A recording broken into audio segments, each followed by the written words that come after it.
episode of Whispered Horror.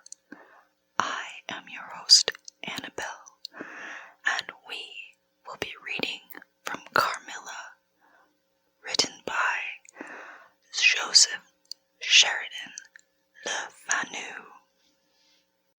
Chapter 1, An Early Fright. In Styria, we, though by no means magnificent people, inhabit a castle or schloss. A small income in that part of the world goes a great way. 800 or 900 a year does wonders. Scantily enough, ours would have answered among wealthy people at home. My father is English, and I bear an English name, although I never saw England. But here, in this lovely and primitive place, where everything is so marvelously cheap, I really don't see how ever so much more money would at all materially add to our comforts, or even luxuries.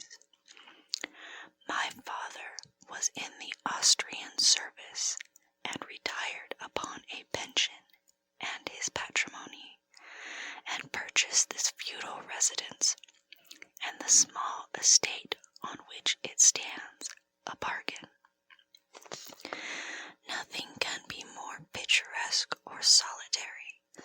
It stands on a slight eminence in a forest.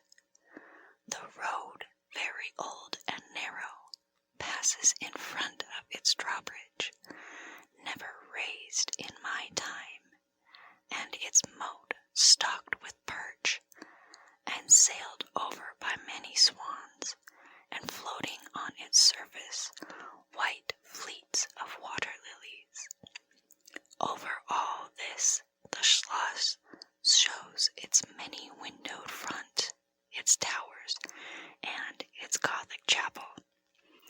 The forest opens in an irregular and very picturesque glade before its gate, and at the right, a steep Gothic bridge carries the road over a stream that winds in deep shadow through the wood.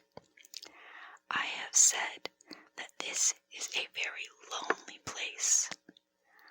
Judge whether I say the truth. Looking from the hall door towards the road, the forest in which our castle stands extends 15 miles to the right and 12 to the left. The nearest inhabited village is about 7 of your English miles to the left.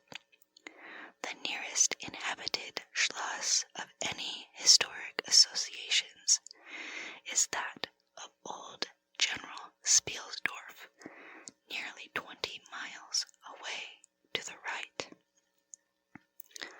I have said the nearest inhabited village, because there is only 3 miles westward, that is to say in the direction of General Spielsdorf's schloss, a ruined village, with its quaint little church now roofless, in the aisle of which are the mouldering tombs of the proud family of Karnstein, now extinct, who once owned the equally desolate chateau, which in the thick of the forest overlooks the silent ruins of the town. Respecting the cause of desertion of this striking and melancholy spot, there is a legend which I shall relate to you another time. I must tell you now how very small is the party who constitute the inhabitants of our castle. I do not include servants or those dependents who occupy the rooms in the buildings attached to the schloss. Listen and wonder, my father, who is the kindest man on earth, but growing old, and I, at the date of my story, only 19,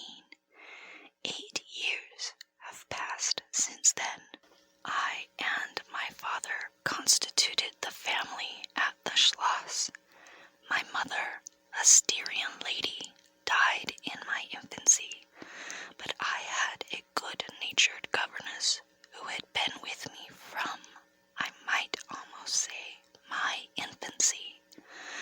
I could not remember the time when her fat, benignant face was not a familiar picture in my memory.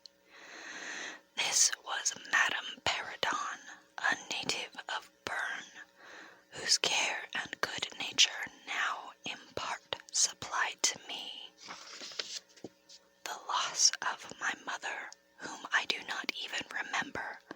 So early I lost her. She made a third at our little dinner party. There was a fourth, Mademoiselle Lafontaine, a lady such as you term, I believe, a finishing governess. She spoke French and German, Madame Peridon French and broken English, to which my father and I added English, which, partly to prevent its becoming a lost language among us, and partly from patriotic motives, we spoke every day. The consequence was a babel at which strangers used to laugh, and which I shall make no attempt to reproduce in this narrative. And there were 2 or 3 young lady friends besides, pretty nearly of my own age, who were occasional visitors, for longer or shorter terms, and these visits I sometimes returned. These were our regular social resources, but of course there were chance visits from neighbors of only 5 or 6 leagues distance. My life was, notwithstanding, rather a solitary one, I can assure you. My governess had just so much control over me as you might conjecture such sage persons would have in the case of a rather spoiled girl, whose only parent allowed her pretty nearly her own way in everything. The first occurrence in my existence which produced a terrible impression upon my mind, which in fact never has been effaced, was one of the earliest incidences of my life which I can recollect. Some people will think it so trifling that it should not be recorded here. You will see, however, by and by why I mention it. The nursery, as it was called, though I had it all to myself, was a large room in the upper story of the castle, with a steep oak roof.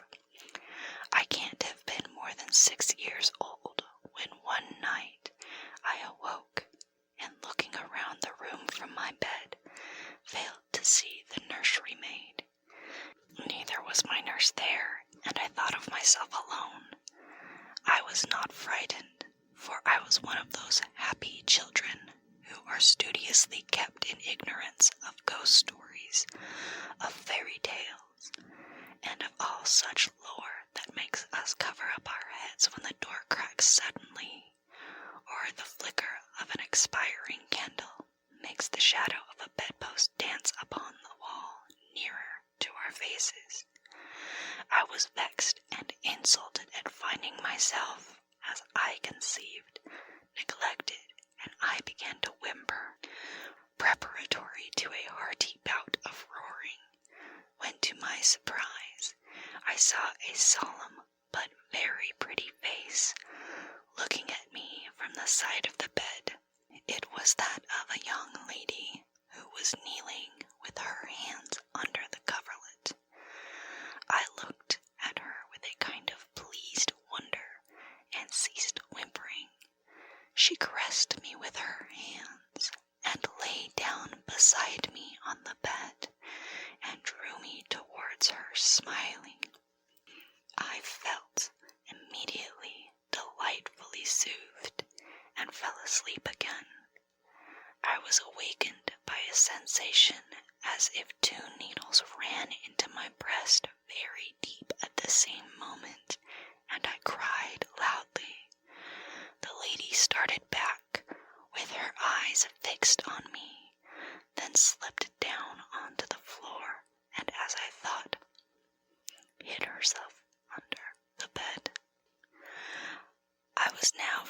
first time frightened, and I yelled with all my might and main.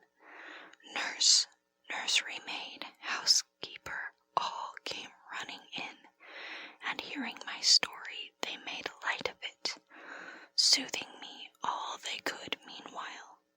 But, child as I was, I could perceive that their faces were pale with an unwonted look of anxiety, and I saw them look under the bed and about the room, and peep under tables and plug open cupboards, and the housekeeper whispered to the nurse, "Lay your hand along that hollow in the bed. Someone did lie there, so sure as you did not. The place is still warm." I remember the nursery maid petting me, and all three examining my chest, where I told them I felt the puncture, and pronouncing that there was no sign visible that any such thing had happened to me. The housekeeper and 2 other servants who were in charge of the nursery remained sitting up all night, and from that time a servant always sat up in the nursery until I was about 14. I was very nervous for a long time after this. A doctor was called in. He was pallid and elderly. How well I remember his long, saturnine face, slightly pitted with smallpox, and his chestnut wig.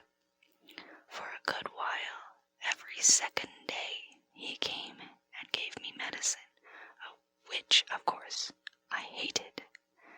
The morning after I saw this apparition, I was in a state of terror, and could not bear to be left alone, daylight though it was, for a moment. I remember my father coming up and standing at the bedside and talking cheerfully, and asking the nurse a number of questions, and laughing very heartily at one of the answers, and patting me on the shoulder, and kissing me, and telling me not to be frightened, that it was nothing but a dream, and could not hurt me. But I was not comforted, for I knew the visit of the strange woman was not a dream, and I was awfully frightened. I was a little consoled by the nursery maids assuring me that it was she who had come and looked at me, and lain down beside me in the bed, and that I must have been half dreaming not to have known her face. But this, though supported by the nurse, did not quite satisfy me. I remembered in the course of that day a venerable old man in a black cassock coming into the room with the nurse and housekeeper, and talking a little to them, and very kindly to me. His face was very sweet and gentle, and he told me they were going to pray, and joined my hands together, and desired me to say softly while they were praying, "Lord, hear all good prayers for us, for Jesus' sake." I think these were the very words, for I often repeated them to myself, and my nurse used to for years make me say them in my prayers. I remembered so well the thoughtful, sweet face of that white-haired old man in his black cassock, as he stood in that rude, lofty brown room, with the clumsy furniture of a fashion 300 years old about him, and the scanty light entering its shadowy atmosphere through the small lattice. He kneeled, and the 3 women with him, and he prayed aloud with an earnest, quavering voice for what appeared to me a long time. I forget all my life preceding that event, and for some time after it is all obscure also, but the scenes I have just described stand out vivid as the isolated pictures of the phantasmagoria surrounded by darkness. Chapter 2. A Guest. I am now going to tell you something so strange that it will require all your faith in my veracity to believe my story. It is not only true, nevertheless, but truth of which I have been an eyewitness. It was a sweet summer evening, and my father asked me, as he sometimes did, to take a little ramble with him along that beautiful forest vista which I have mentioned as lying in front of the Schloss. General Spielsdorf could not come to us so soon as I had hoped, said my father, as we pursued our walk. He was to have paid us a visit of some weeks, and we had expected his arrival next day. He was to have brought with him a young lady, his niece and ward, Mademoiselle Rheinfeld, whom I had never seen, but whom I had heard described as a very charming girl, and in whose society I had promised myself many happy days. I was more disappointed than a young lady living in a town or a bustling neighborhood can possibly imagine. This visit, and the new acquaintance it promised, had furnished my daydream for many weeks. "And how soon does he come?" I asked. "Not till autumn, not for 2 months, I dare say," he answered. "And I am very glad now, dear, that you never knew Mademoiselle Rheinfeld." "And why?" I asked, both mortified and curious. "Because the poor young lady is dead," he replied. "I quite forgot I had not told you, but you were not in the room when I received the General's letter this evening." I was very much shocked. General Spielsdorf had mentioned in his first letter, 6 or 7 weeks before, that she was not so well as he would wish her, but there was nothing to suggest the remotest suspicion of danger. "Here is the General's letter," he said, handing it to me. "I am afraid he is in great affliction. The letter appears to me to have been written very nearly in distraction." We sat down on a rude bench under a group of magnificent lime trees. The sun was setting with all its melancholy splendor behind the sylvan horizon, and the stream that flows beside our home and passes under the steep old bridge I have mentioned wound through many a group of noble trees, almost at our feet, reflecting in its current the fading crimson of the sky. General Spielsdorf's letter was so extraordinary, so vehement, and in some places so self-contradictory, that I read it twice over, the second time aloud to my father, and was still unable to account for it, except by supposing that grief had unsettled his mind. It said, "I have lost my darling daughter, for as such I loved her. During the last days of dear Bertha's illness, I was not able to write you. Before then, I had no idea of her danger. I have lost her, and now learn all too late. She died in the peace of innocence, and in the glorious hope of a blessed fortuity.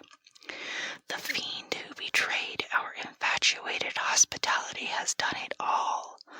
I thought I was receiving into my house innocence, gaiety, and a charming companion for my lost Bertha.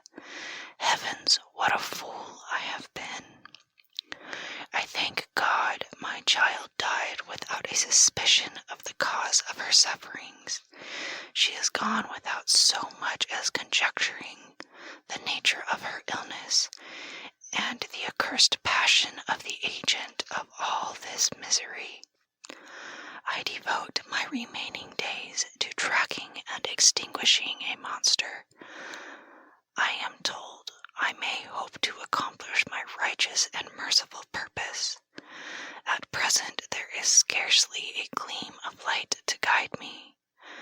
I curse my conceited incredulity, my despicable affection of superiority, my blindness, my obstinacy, all too late.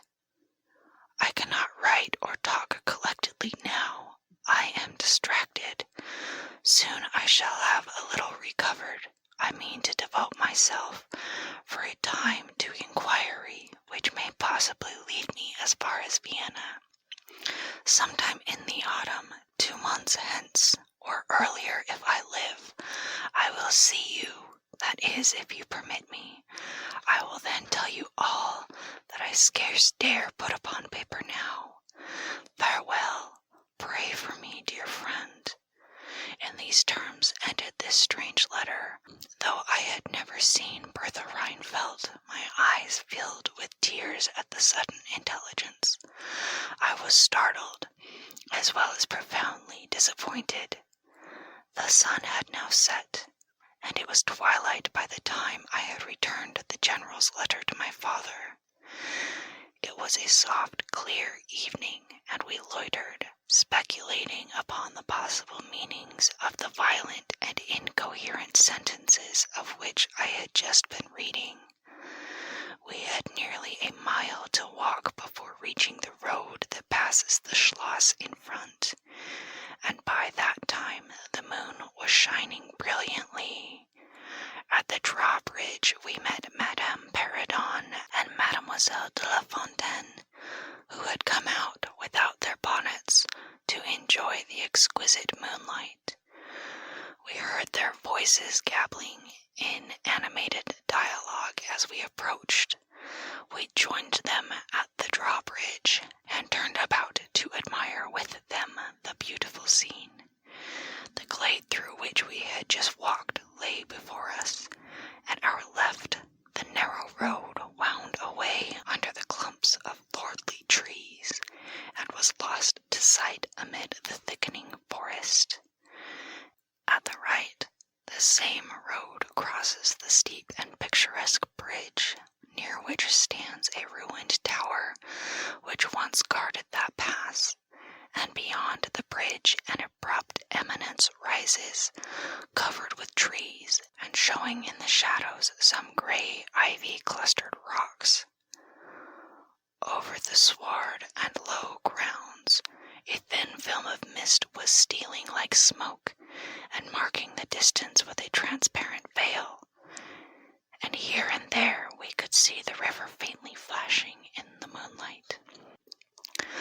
No softer, sweeter scene could be imagined. The news I had just heard made it melancholy, but nothing could disturb its character of profound serenity and the enchanted glory and vagueness of the prospect. My father, who enjoyed the picturesque, and I stood looking in silence over the expanse beneath us. The 2 good governesses, standing a little way behind us, discoursed upon the scene, and were eloquent upon the moon. Madame Perrodon was fat, middle-aged, and romantic, and talked and sighed poetically. Mademoiselle de la Fontaine, in right of her father, who was a German, assumed to be psychological, metaphysical, and something of a mystic, now declared that when the moon shone with a light so intense, it was well known that it indicated a special spiritual activity. The effect of the moon in such a state of brilliancy was manifold. It acted on dreams and acted on lunacy. It acted on nervous people and had marvelous physical influences connected with life. Mademoiselle related that her cousin, who was mate of a merchant ship, having taken a nap on deck on such a night, lying on his back with his face full in the light on the moon, had awakened after a dream of an old woman clawing him by the cheek, with his features horribly drawn to one side, and his countenance had never quite recovered its equilibrium. "The moon this night," she said, "is full of idyllic and magnetic influence. And see, when you look behind you at the front of the Schloss, how all its windows flash and twinkle with that silvery splendor, as if unseen hands had lighted up the rooms to receive fairy guests. There are indolent styles of the spirits in which, indisposed to talk ourselves, the talk of others is pleasant to our listless ears. I gazed on, pleased with the tinkle of the ladies' conversation. I have got into one of my moping moods tonight," said my father, after a silence, and quoting Shakespeare, whom, by the way of keeping up our English, he used to read aloud, he said, "In truth, I know not why I am so sad. It wearies me. You say it wearies you. But how I got it, came by it, I forget the rest.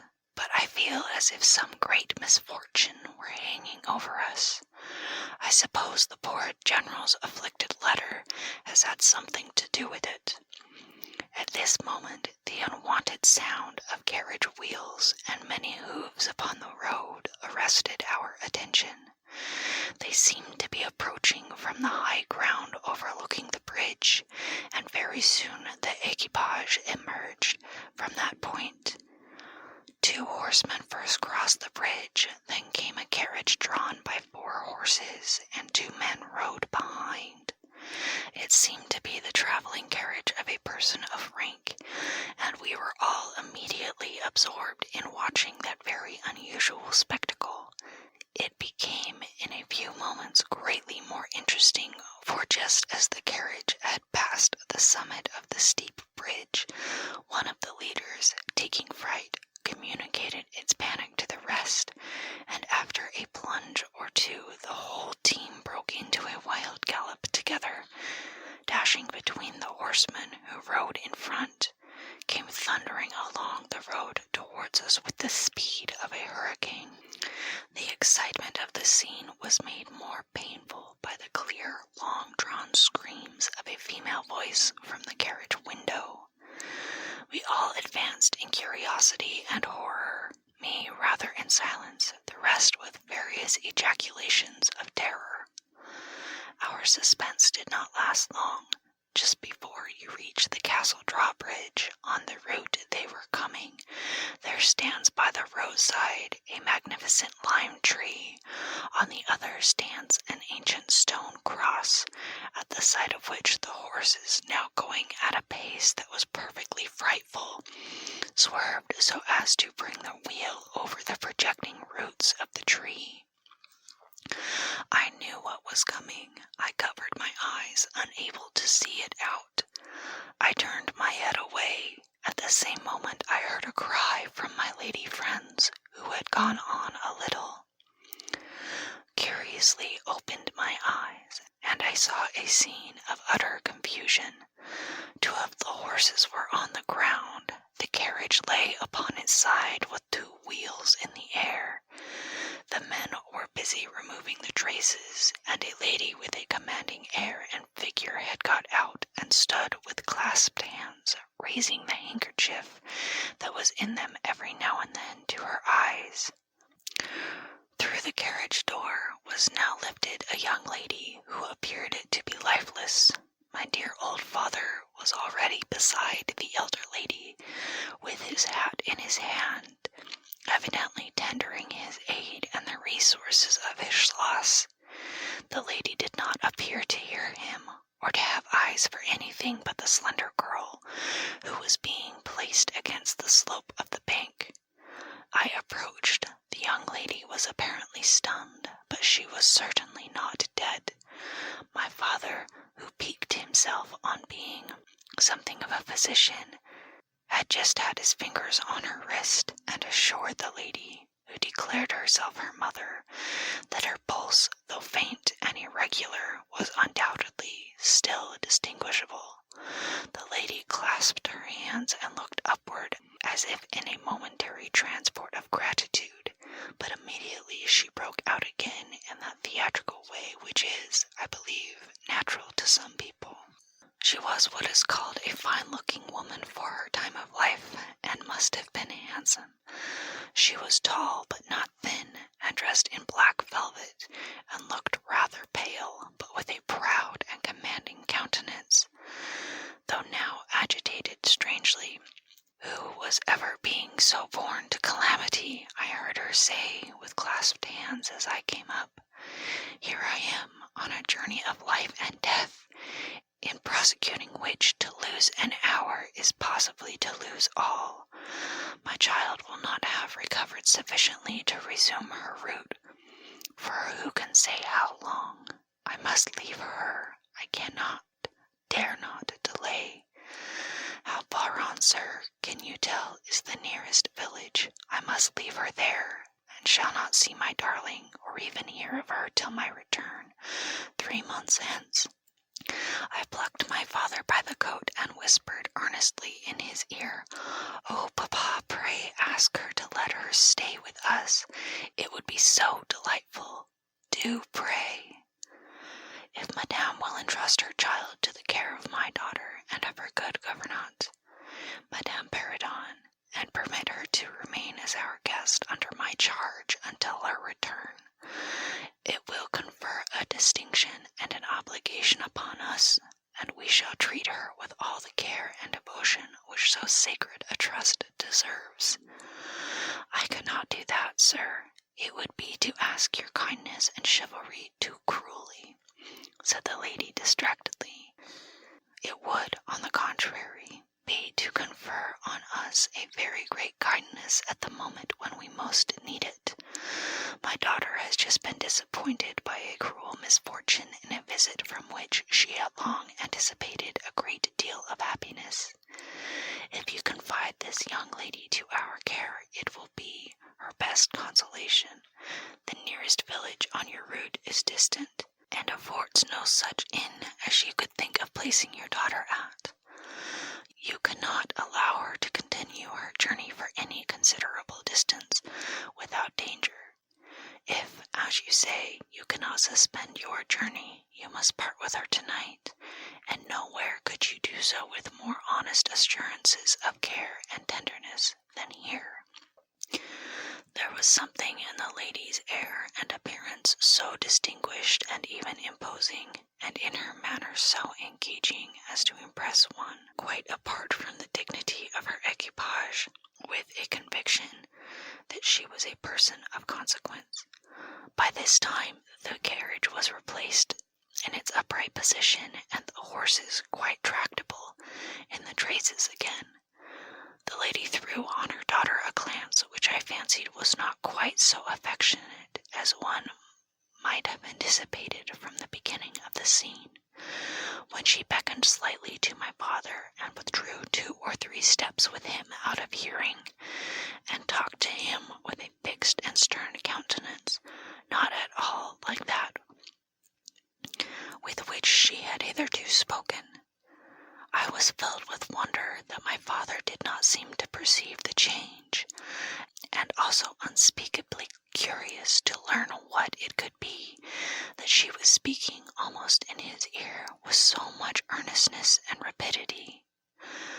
2 or 3 minutes at most I think she remained thus employed. Then she turned, and a few steps brought her to where her daughter lay, supported by Madame Sheridan. She kneeled beside her for a moment and whispered, as Madame supposed, a little benediction in her ear. Then hastily kissing her, she stepped into her carriage. The door was closed. The footmen in stately liveries jumped up behind. The outriders spurred on. The postilions cracked their whips, and the horses plunged and broke suddenly into a furious canter that threatened soon again to become a gallop, and the carriage whirled away, followed at the same rapid pace by the 2 horsemen in the rear. Chapter 3. We compare notes. We followed the cortege with our eyes until it was swiftly lost to sight in the misty wood, and the very sound of the hoofs and wheels died away in the silent night assure us that the adventure had not been an illusion of a moment, but the young lady, who just at that moment opened her eyes. I could not see, for her face was turned from me, but she raised her head, evidently looking about her, and I heard a very sweet voice ask complainingly, "Where is Mamma?" Our good Madame Sheridan answered tenderly and added some comfortable assurances. I then heard her ask, "Where am I? What is this place?" And after that she said, "I don't see the carriage. And Matska, where is she?" Madame answered all her questions in so far as she understood them, and gradually the young lady remembered how the misadventure came about, and was glad to hear that no one in, or in attendance on, the carriage was hurt, and on learning that her mamma had left her here till her return in about 3 months, she wept. I was going to add my consolations to those of Madame Sheridan when Mademoiselle de La Fontaine placed her hand upon my arm, saying, "Don't approach. One at a time is as much as she can at present converse with. A very little excitement would possibly overpower her now. As soon as she is comfortably in bed, I thought, I will run up to her room and see her." My father in the meantime had sent a servant on horseback for the physician, who lived about 2 leagues away, and a bedroom was being prepared for the young lady's reception. The stranger now arose, leaning on Madame's arm, and walked slowly over the drawbridge and into the castle. In the hall the servants waited to receive her, and she was conducted forthwith to her room. The room we usually sat in as our drawing room is long, having 4 windows that looked over the moat and drawbridge upon the forest scene I have just described. It is furnished in old carved oak, with large carved cabinets, and the chairs are cushioned with crimson Utrecht velvet. The walls are covered with tapestry and surrounded with great gold frames, the figures being as large as life, in ancient and very curious costume, and the subjects represented are hunting, hawking, and generally festive. It is not too stately to be extremely comfortable, and here we had our tea, for with his usual patriotic leanings, he insisted that the national beverage should make its appearance regularly with our coffee and chocolate. We sat here this night, and with candles lighted, were talking over the adventure of the evening. Madame Sheridan and Mademoiselle de La Fontaine were both of our party. The young stranger had hardly lain down in her bed when she sank into a deep sleep, and those ladies had left her in the care of a servant.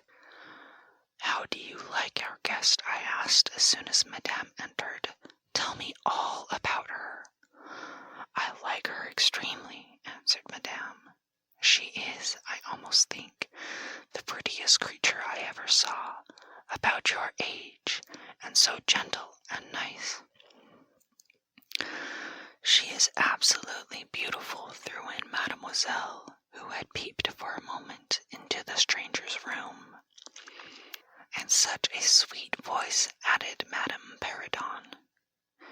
"Did you remark a woman in the carriage after it was set up again, who did not get out?" inquired Mademoiselle, "but only looked from the window." "No, we had not seen her." Then she described a hideous black woman, with a sort of colored turban on her head, and who was gazing all the time from the carriage window, nodding and grinning derisively towards the ladies, with gleaming eyes and large white eyeballs, and her teeth set as if in fury. "Did you remark what an ill-looking pack of the servants were?" asked Madame. "Yes," said my father, who had just come in. "Ugly hand-dog-looking fellows as ever I beheld in my life. I hope they meant to rob the poor lady in the forest. They are clever rogues. However, they got everything to rights in a minute." "I dare say they are worn out with too long traveling," said Madame.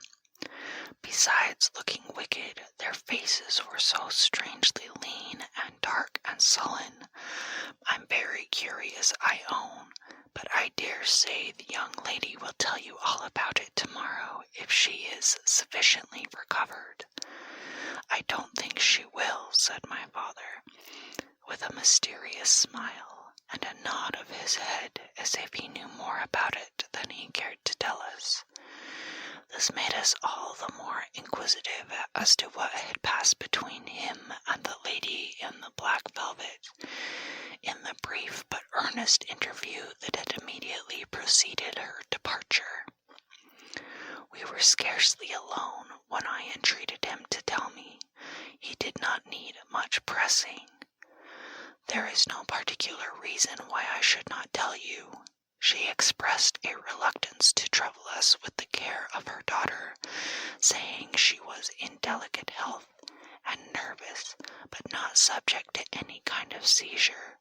She volunteered that, nor any illusion, being in fact perfectly sane." "How very odd to say all that," I interpolated. "It was so unnecessary." "At all events it was," said he, laughed, "and as you wish to know all that passed, which was indeed very little, I tell you." She then said, "I am making a long journey of vital importance." She emphasized the word, rapid and secret. "I shall return for my child in 3 months.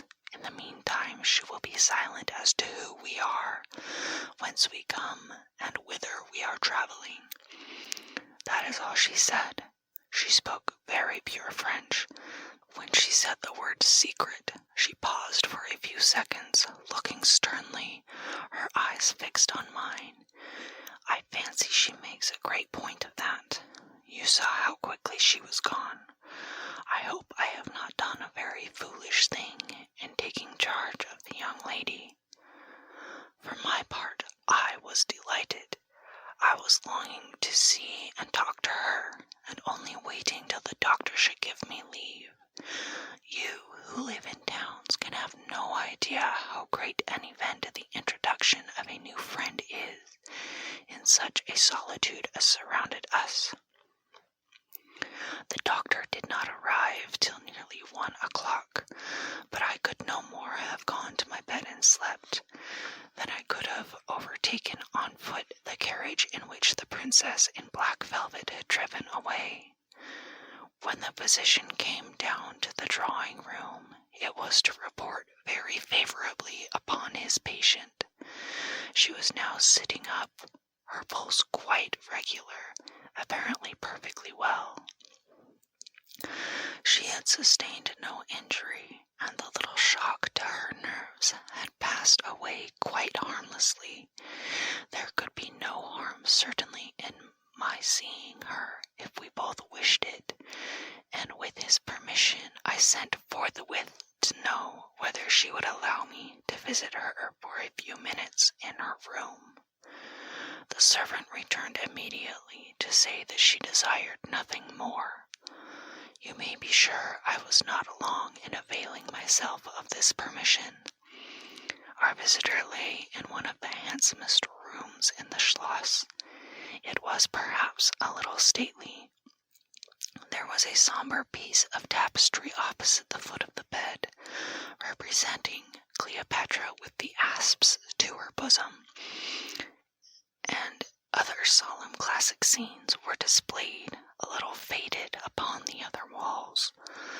But there was gold carving and rich and varied color enough in the other decorations of the room to more than redeem the gloom of the old tapestry. There were candles at the bedside. She was sitting up, her slender, pretty figure enveloped in the soft silk dressing gown, embroidered with flowers and lined with thick quilted silk, which her mother had thrown over her feet as she lay upon the ground. What was it that, as I reached the bedside and had just begun my little greeting, struck me dumb in a moment and made me recoil a step or two from before her? I will tell you. I saw the very face which had visited me in my childhood at night, which remained so fixed in my memory, and on which I had for so many years so often ruminated with horror, when no one suspected of what I was thinking. It was pretty, even beautiful, and when I first beheld it, wore the same melancholy expression, but this almost instantly lighted into a strange fixed smile of recognition. There was a silence of fully a minute, and then at length she spoke. I could not. "How wonderful!" she exclaimed. 12 years ago I saw your face in a dream, and it has haunted me ever since." "Wonderful indeed," I repeated, overcoming with an effort the horror that had for a time suspended my utterances. 12 years ago, in vision or reality, I certainly saw you. I could not forget your face. It has remained before my eyes ever since." Her smile had softened. Whatever I had fancied strange in it was gone, and it and her dimpling cheeks were now delightfully pretty and intelligent. I felt reassured and continued more in the vein which hospitality indicated, to bid her welcome and to tell her how much pleasure her accidental arrival had given us all, and especially what happiness it was to me. I took her hand as I spoke. I was a little shy, as lonely people are, but the situation made me eloquent and even bold. She pressed my hand. She laid hers upon it, and her eyes glowed, as looking hastily into mine, she smiled again and blushed. She answered my welcome very prettily. I sat down beside her, still wondering. She said, "I must tell you my vision about you.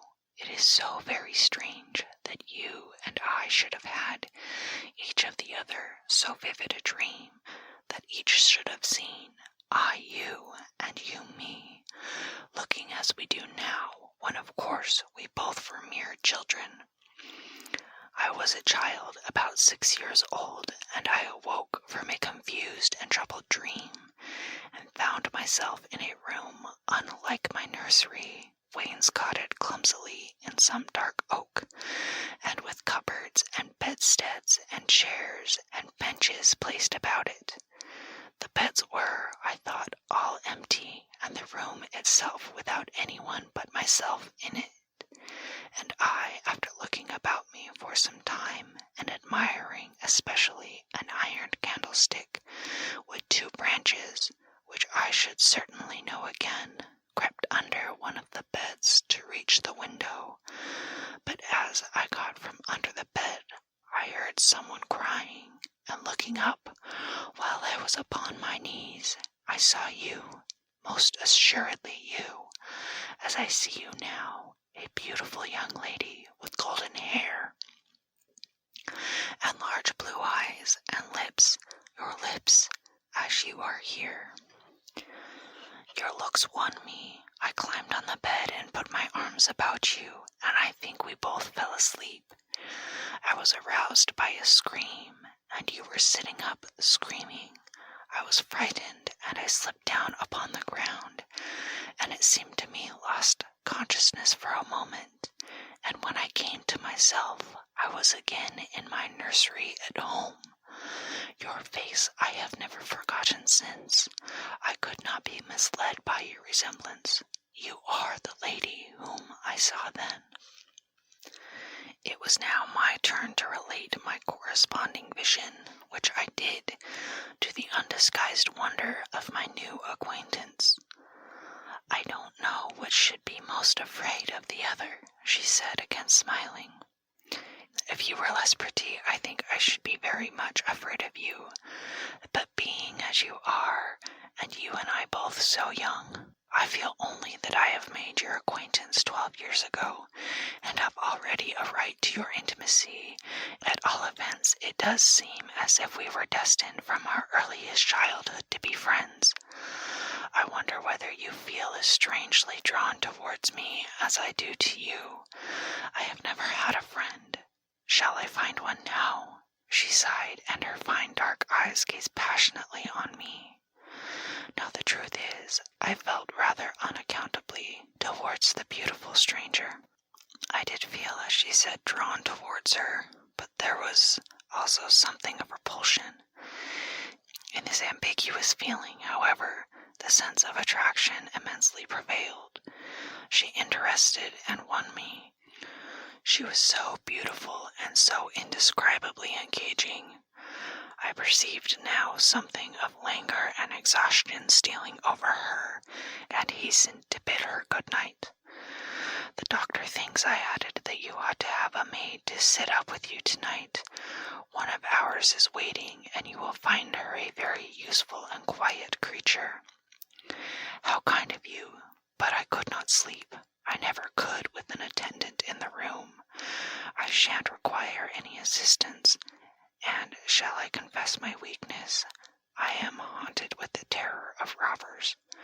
Our house was robbed once, and 2 servants murdered, so I always lock my door. It has become a habit, and you look so kind, and I know you will forgive me. I see there's a key in the lock. She held me close in her pretty arms for a moment and whispered in my ear, "Good night, darling. It is very hard to part with you, but good night. Tomorrow, but not early, I shall see you again."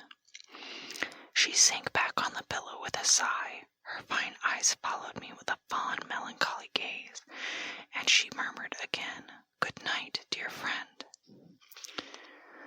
Young people like, and even love, on impulse. I was flattered by the evident, though as yet undeserved, fondness she showed me. I liked the confidence with which she at once received me. She was determined that we should be very near friends. Next day came, and we met again. I was delighted with my companion, that is to say, in many respects. Her looks lost nothing in daylight. She was certainly the most beautiful creature I had ever seen, and the unpleasant remembrance of the face presented in my early dream had lost the effect of the first unexpected recognition. She confessed that she had experienced a similar shock on seeing me, and precisely the same fate antipathy that had mingled with my admiration of her. We now laughed together over our momentary horrors. Chapter 4. Her Habits. A Saunter. I told you that I was charmed with her in most particulars. There were some that did not please me so well. She was above the middle height of women. I shall begin by describing her. She was slender and wonderfully graceful, except that her movements were languid, very languid. Indeed, there was nothing in her appearance to indicate an invalid. Her complexion was rich and brilliant. Her features were small and beautifully formed. Her eyes large, dark, and lustrous. Her hair was quite wonderful. I never saw hair so magnificently thick and long when it was down about her shoulders. I have often placed my hands under it and laughed with wonder at its weight. It was exquisitely fine and soft, and in color a rich, very dark brown, with something of gold. I loved to let it down, tumbling with its own weight, as in her room. She lay back in her chair, talking in her sweet, low voice. I used to fold and braid it, and spread it out and play with it. Heavens, if I had but known all!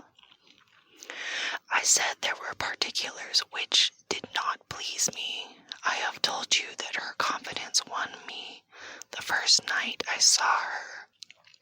but I found that she exercised with respect to herself, her mother, her history, everything in fact connected with her life, plans, and people, an ever-wakeful reserve.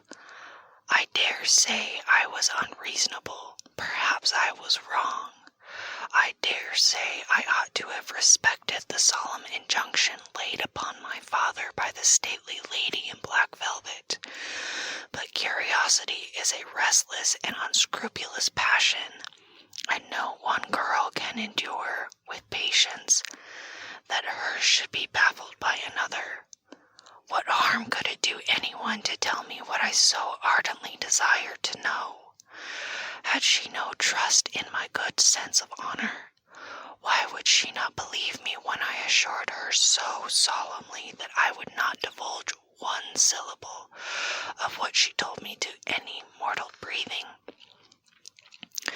There was a coldness, it seemed to me, beyond her years, in her smiling melancholy, persistent refusal to afford me the least ray of light.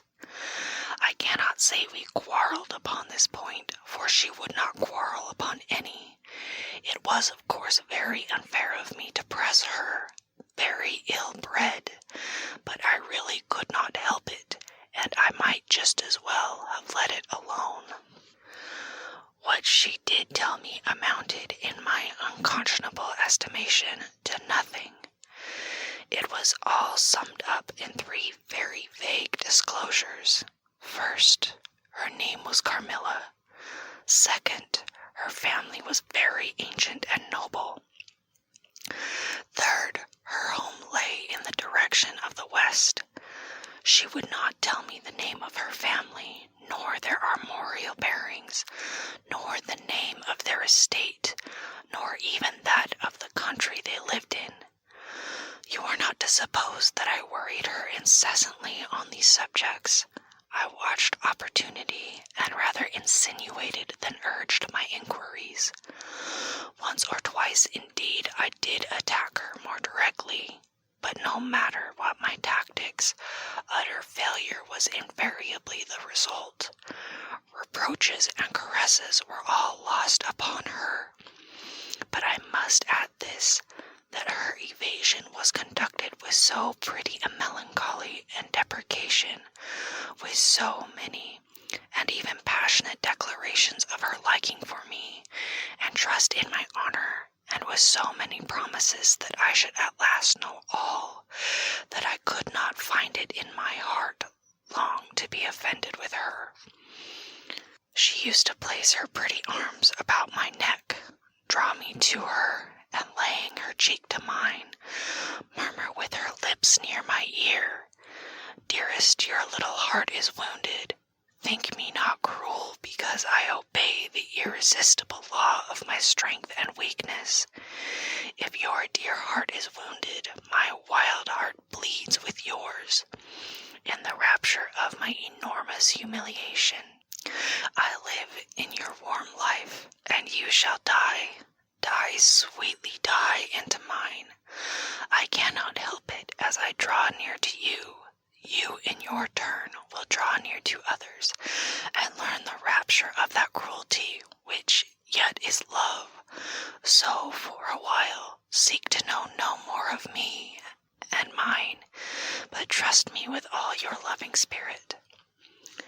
And when she had spoken such a rhapsody, she would press me more closely in her trembling embrace, and her lips in soft kisses gently glow upon my cheek. Her agitations and her language were unintelligible to me. From these foolish embraces, which were not of very frequent occurrence, I must allow I used to wish to extricate myself, but my energies seemed to fail me. Her murmured words sounded like a lullaby in my ear, and soothed my resistance into a trance from which I only seemed to recover myself when she withdrew her arms.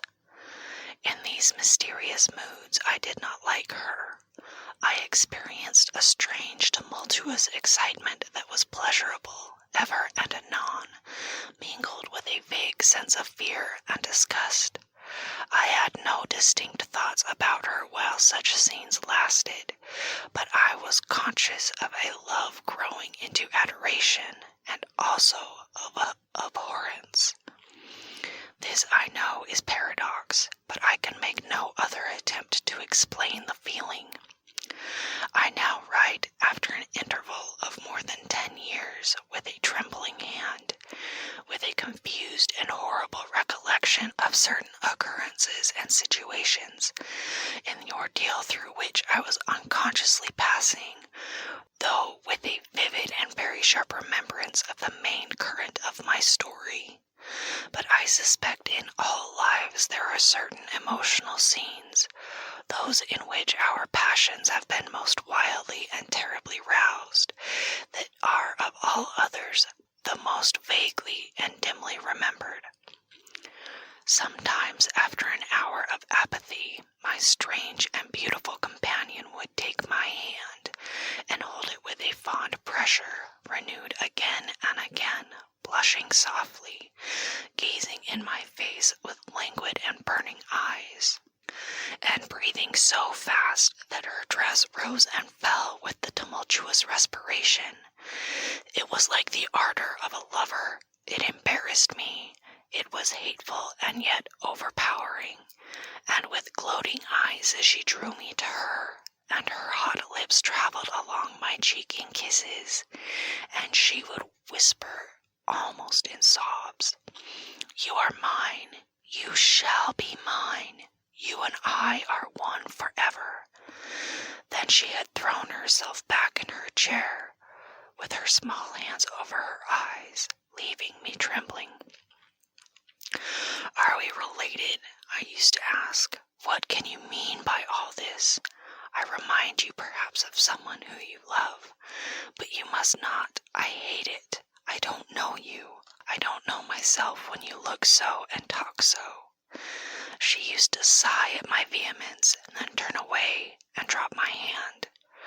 Respecting these very extraordinary manifestations, I strove in vain to form any satisfactory theory.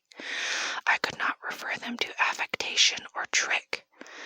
It was unmistakably the momentary breaking out of suppressed instinct and emotion. Was she, notwithstanding her mother's volunteered denial, subject of brief visitations of insanity, or was there here a disguise and a romance? I had read in old storybooks of such things. What if a boyish lover had found his way into the house and sought to prosecute his suit in masquerade with the assistance of a clever old adventuress? But there were many things against this hypothesis, highly interesting as it was to my vanity. I could boast of no little attentions such as masculine gallantry delights to offer. Between these passionate moments there were long intervals of commonplace, of gaiety, of brooding melancholy, during which, except that I detected her eyes, so full of melancholy fire following me, at times I might have been as nothing to her. Except in these brief periods of mysterious excitement, her ways were girlish, and there was always a languor about her, quite incompatible with a masculine system in a state of health. In some respects, her habits were odd, perhaps not so singular in the opinion of a town lady like you, as they appeared to us rustic people. She used to come down very late, generally not till 1 o'clock. She would then take a cup of chocolate, but eat nothing. We then went out for a walk, which was a mere saunter, and she seemed almost immediately exhausted, and either returned to the Schloss or sat on one of the benches that were placed here and there among the trees. This was a bodily languor in which her mind did not sympathize. She was always an animated talker and very intelligent. She sometimes alluded for a moment to her own home, or mentioned an adventure or situation, or an early recollection which indicated a people of strange manners, and described the customs of which we knew nothing. I gathered from these chance hints that her native country was much more remote than I had first fancied. As we sat thus one afternoon under the trees, a funeral passed us by. It was that of a pretty young girl whom I had often seen, the daughter of one of the rangers of the forest. The poor man was walking behind the coffin of his darling. She was his only child, and he looked quite heartbroken. Peasants walking two and two came behind. They were singing a funeral hymn. I rose to mark my respect as they passed, and joined in the hymn they were very sweetly singing. My companion shook me roughly, and I turned surprised. She said brusquely, "Don't you perceive how discordant that is?" "I think it very sweet, on the contrary," I answered, vexed at the interruption, and very uncomfortable lest the people who composed the little processions should observe and resent what was passing. I resumed, therefore, instantly, and was again interrupted. "You pierce my ears," said Carmilla almost angrily, and stopping her ears with her tiny fingers. "Besides, how can you tell that your religion and mine are the same? Your forms wound me, and I hate funerals. What a fuss! Why, you must die. Everyone must die, and all are happier when they do. Come home." "My father has gone on with the clergyman to the churchyard. I thought you knew she was to be buried today." I don't trouble my head about peasants. I don't know who she is," answered Carmilla with a flash from her fine eyes. "She is the poor girl who fancied she saw a ghost a fortnight ago, and has been dying ever since, till yesterday when she expired." "Tell me nothing about ghosts. I shan't sleep tonight if you do." "I hope there is no plague or fever coming. All this looks very like it," I continued. "The swineherd's young wife died only a week ago, and she thought something seized her by the throat as she lay in her bed, and nearly strangled her. Papa says such horrible fancies do accompany some forms of fever. She was quite well the day before. She sank afterwards, and died before a week. Well, her funeral is over, I hope, and her hymn sung, and our ears shan't be tortured with that discord and jargon. It has made me nervous. Sit down here beside me. Sit close. Hold my hand. Press it hard, harder." We had moved a little back, and had come to another seat. She sat down. Her face underwent a change that alarmed and even terrified me for a moment. It darkened and became horribly livid. Her teeth and hands were clenched, and she frowned and compressed her lips, while she stared down upon the ground at her feet, and trembled all over with a continued shudder as irrepressible as ague. All her energies seemed strained to suppress a fit, with which she was then breathlessly tugging, and at length a low convulsive cry of suffering broke from her, and gradually the hysteria subsided. "There, that comes of strangling people with hymns," she said at last. Hold me still, it is passing away."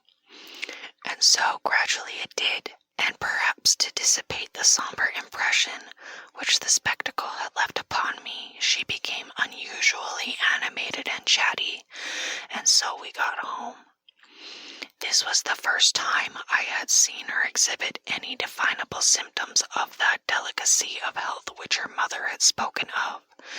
It was the first time also I had seen her exhibit anything like temper. Both passed away like a summer cloud, and never but once afterwards did I witness on her part a momentary sign of anger. I will tell you now how it happened. She and I were looking out of one of the long drawing-room windows, when there entered the courtyard, over the drawbridge, a figure of a wanderer whom I knew very well. He used to visit the Schloss generally twice a year. It was the figure of a hunchback, with the sharp, lean features that generally accompany deformity. He wore a pointed black beard, and he was smiling from ear to ear, showing his white fangs. He was dressed in buff, black, and scarlet, and crossed with more straps and belts than I could count, from which hung all manner of things. Behind he carried a magic lantern and 2 boxes, which I well knew, in one of which was a salamander, and in the other a mandrake. These monsters used to make my father laugh. They were compounded of parts of monkeys, parrots, squirrels, fish, and hedgehogs, dried and stitched together with great neatness and startling effect.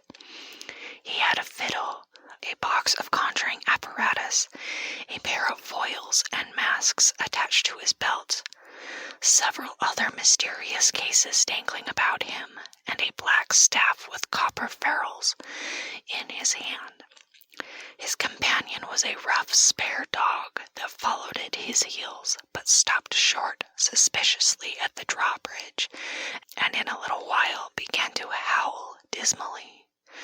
In the meantime, the mountebank, standing in the midst of the courtyard, raised his grotesque hat and made us a very ceremonious bow, paying his compliments very volubly in execrable French and German not much better.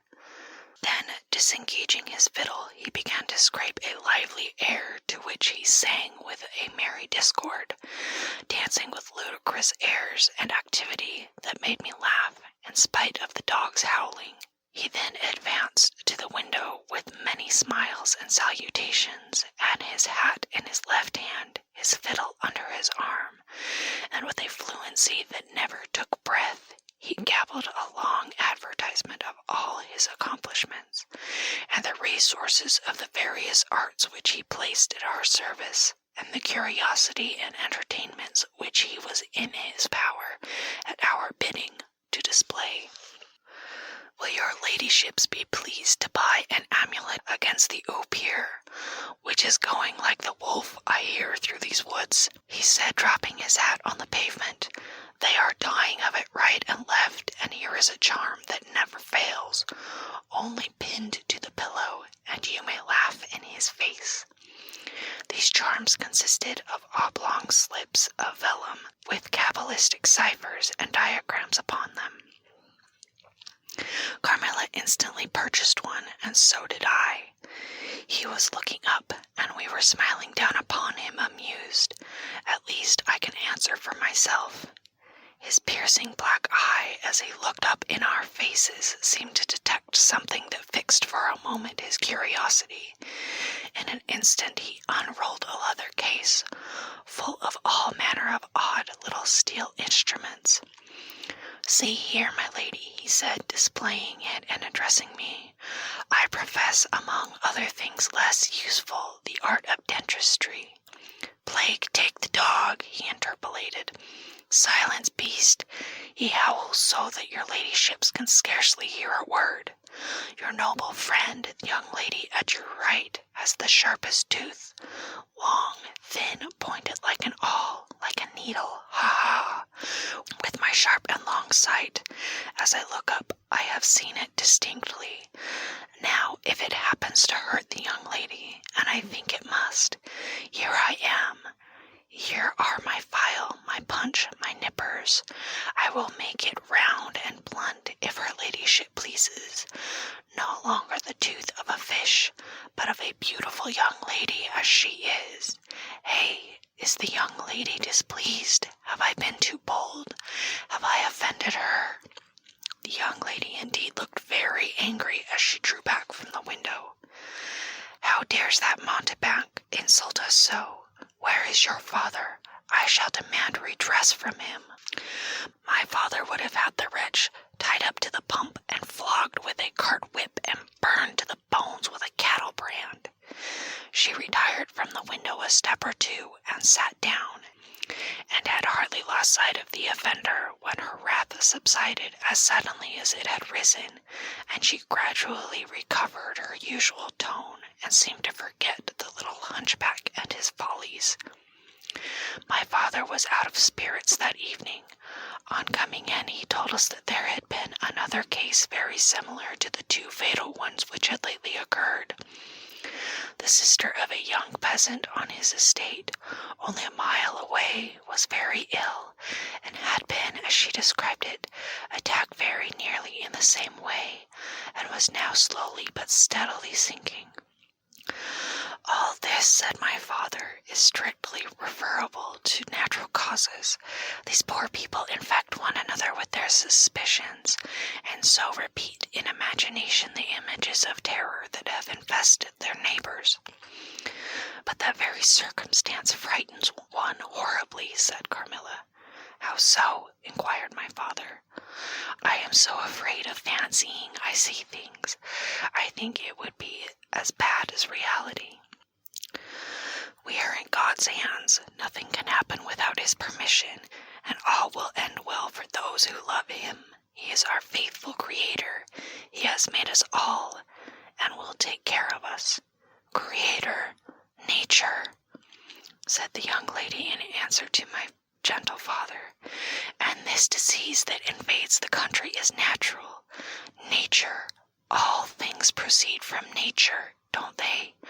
All things in the heaven, in the earth, and under the earth, act and live as nature ordains. I think so. The doctor said he would come here today, said my father after a silence. I want to know what he thinks about it, and what he thinks we had better do. Doctors never did me any good, said Carmilla. Then you have been ill? I asked. More ill than ever you were, she answered. Long ago? Yes, a long time.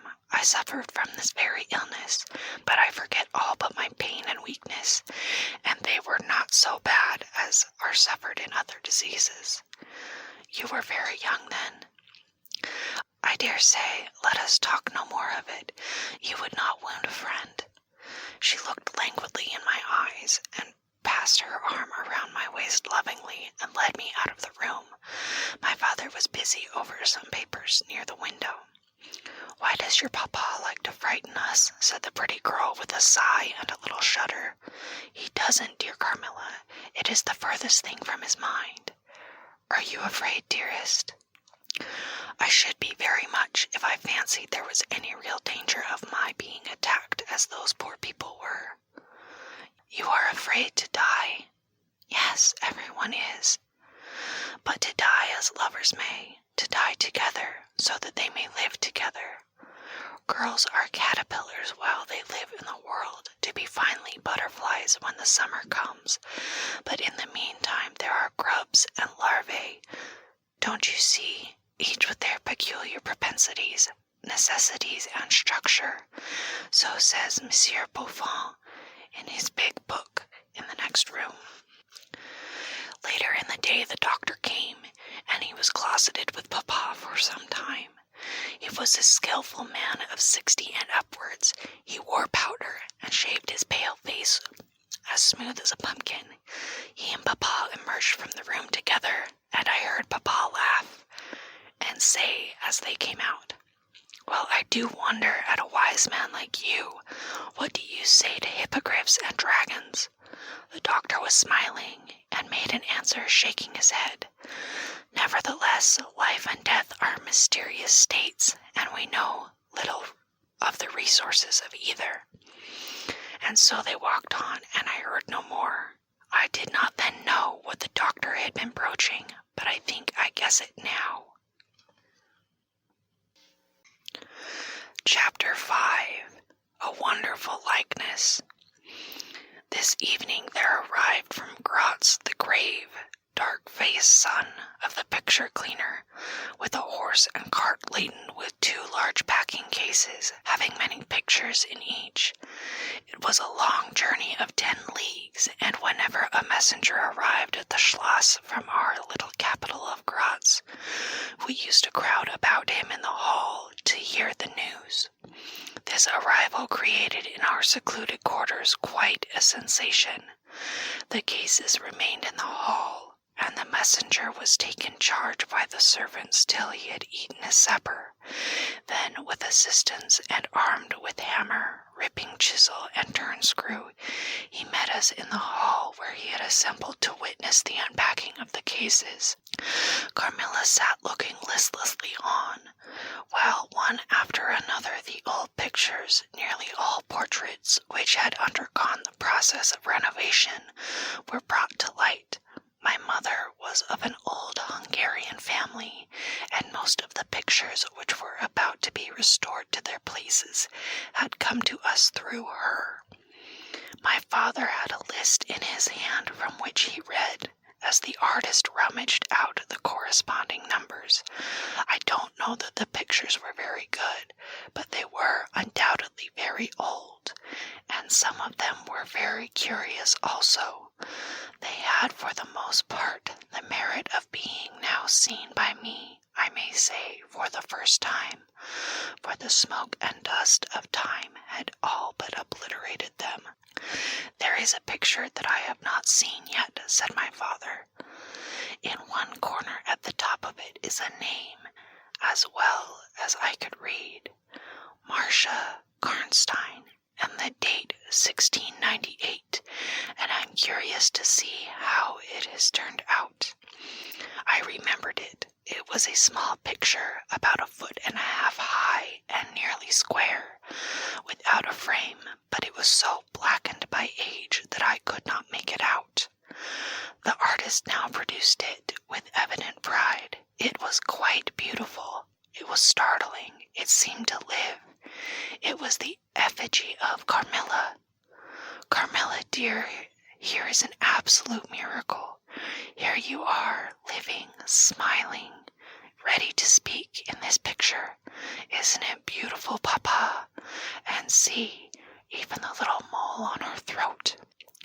My father laughed and said, "Certainly it is a wonderful likeness," but he looked away, and to my surprise seemed but a little struck by it, and went on talking to the picture cleaner, who was also something of an artist, and discussed with intelligence about the portraits or other works which his art had just brought into light and color, while I was more and more lost in wonder the more I looked at the picture. "Will you let me hang this picture in my room, Papa?" I asked. "Certainly, dear," he said, smiling. "I'm very glad you think it so like. It must be prettier even than I thought it, if it is." The young lady did not acknowledge this pretty speech, did not seem to hear it. She was leaning back in her seat, her fine eyes under their long lashes gazing on me with contemplation, and she smiled in a kind of rapture. "And now you can read quite plainly the name that is written in the corner. It is not Marcia. It looks as if it was done in gold. The name is Mircalla, Countess Karnstein. And this is a little coronet over and underneath A.D. 1698. I am descended from the Karnsteins. That is, Mamma was." "Ah," said the lady languidly, "so am I. I think a very long descent, very ancient. Are there any Karnsteins living now?" "None who bear the name, I believe. The family were ruined, I believe, in some civil wars long ago, but the ruins of the castle are only about 3 miles away." "How interesting," she said languidly. "But see what beautiful moonlight." She glanced through the hall door, which stood a little open. "Suppose you take a little ramble round the court and look down at the road and river." "It is so like the night you came to us," I said. She sighed, smiling. She rose, and each with her arm about the other's waist, we walked out upon the pavement. In silence, slowly we walked down to the drawbridge, where the beautiful landscape opened before us. "And so you were thinking of the night I came here?" she almost whispered. "Are you glad I came?" "Delighted, dear Carmilla," I answered. "And you asked for the picture you think like me to hang in your room," she murmured with a sigh as she drew her arm closer about my waist and let her pretty head sink upon my shoulder. "How romantic you are, Carmilla," I said. "Whenever you tell me your story, it will be made up chiefly of some one great romance." She kissed me silently. "I am sure, Carmilla, you have been in love, that there is at this moment an affair of the heart going on." "I have been in love with no one and never shall," she whispered, "unless it should be with you." How beautiful she looked in the moonlight. Shy and strange was the look with which she quickly hid her face in my neck and hair, with tumultuous sighs that seemed to sob, and pressed in mine a hand that trembled. Her soft cheek was glowing against mine. "Darling, darling," she murmured, "I live in you, and you would die for me. I love you so." I started from her. She was gazing on me with eyes from which all fire, all meaning had flown, and a face colorless and apathetic. "Is there a chill in the air, dear?" she said drowsily. "I almost shiver. Have I been dreaming? Let us come in. Come, come, come in." "You look ill, Carmilla, a little faint. You certainly must take some wine," I said. "Yes, I will. I'm better now.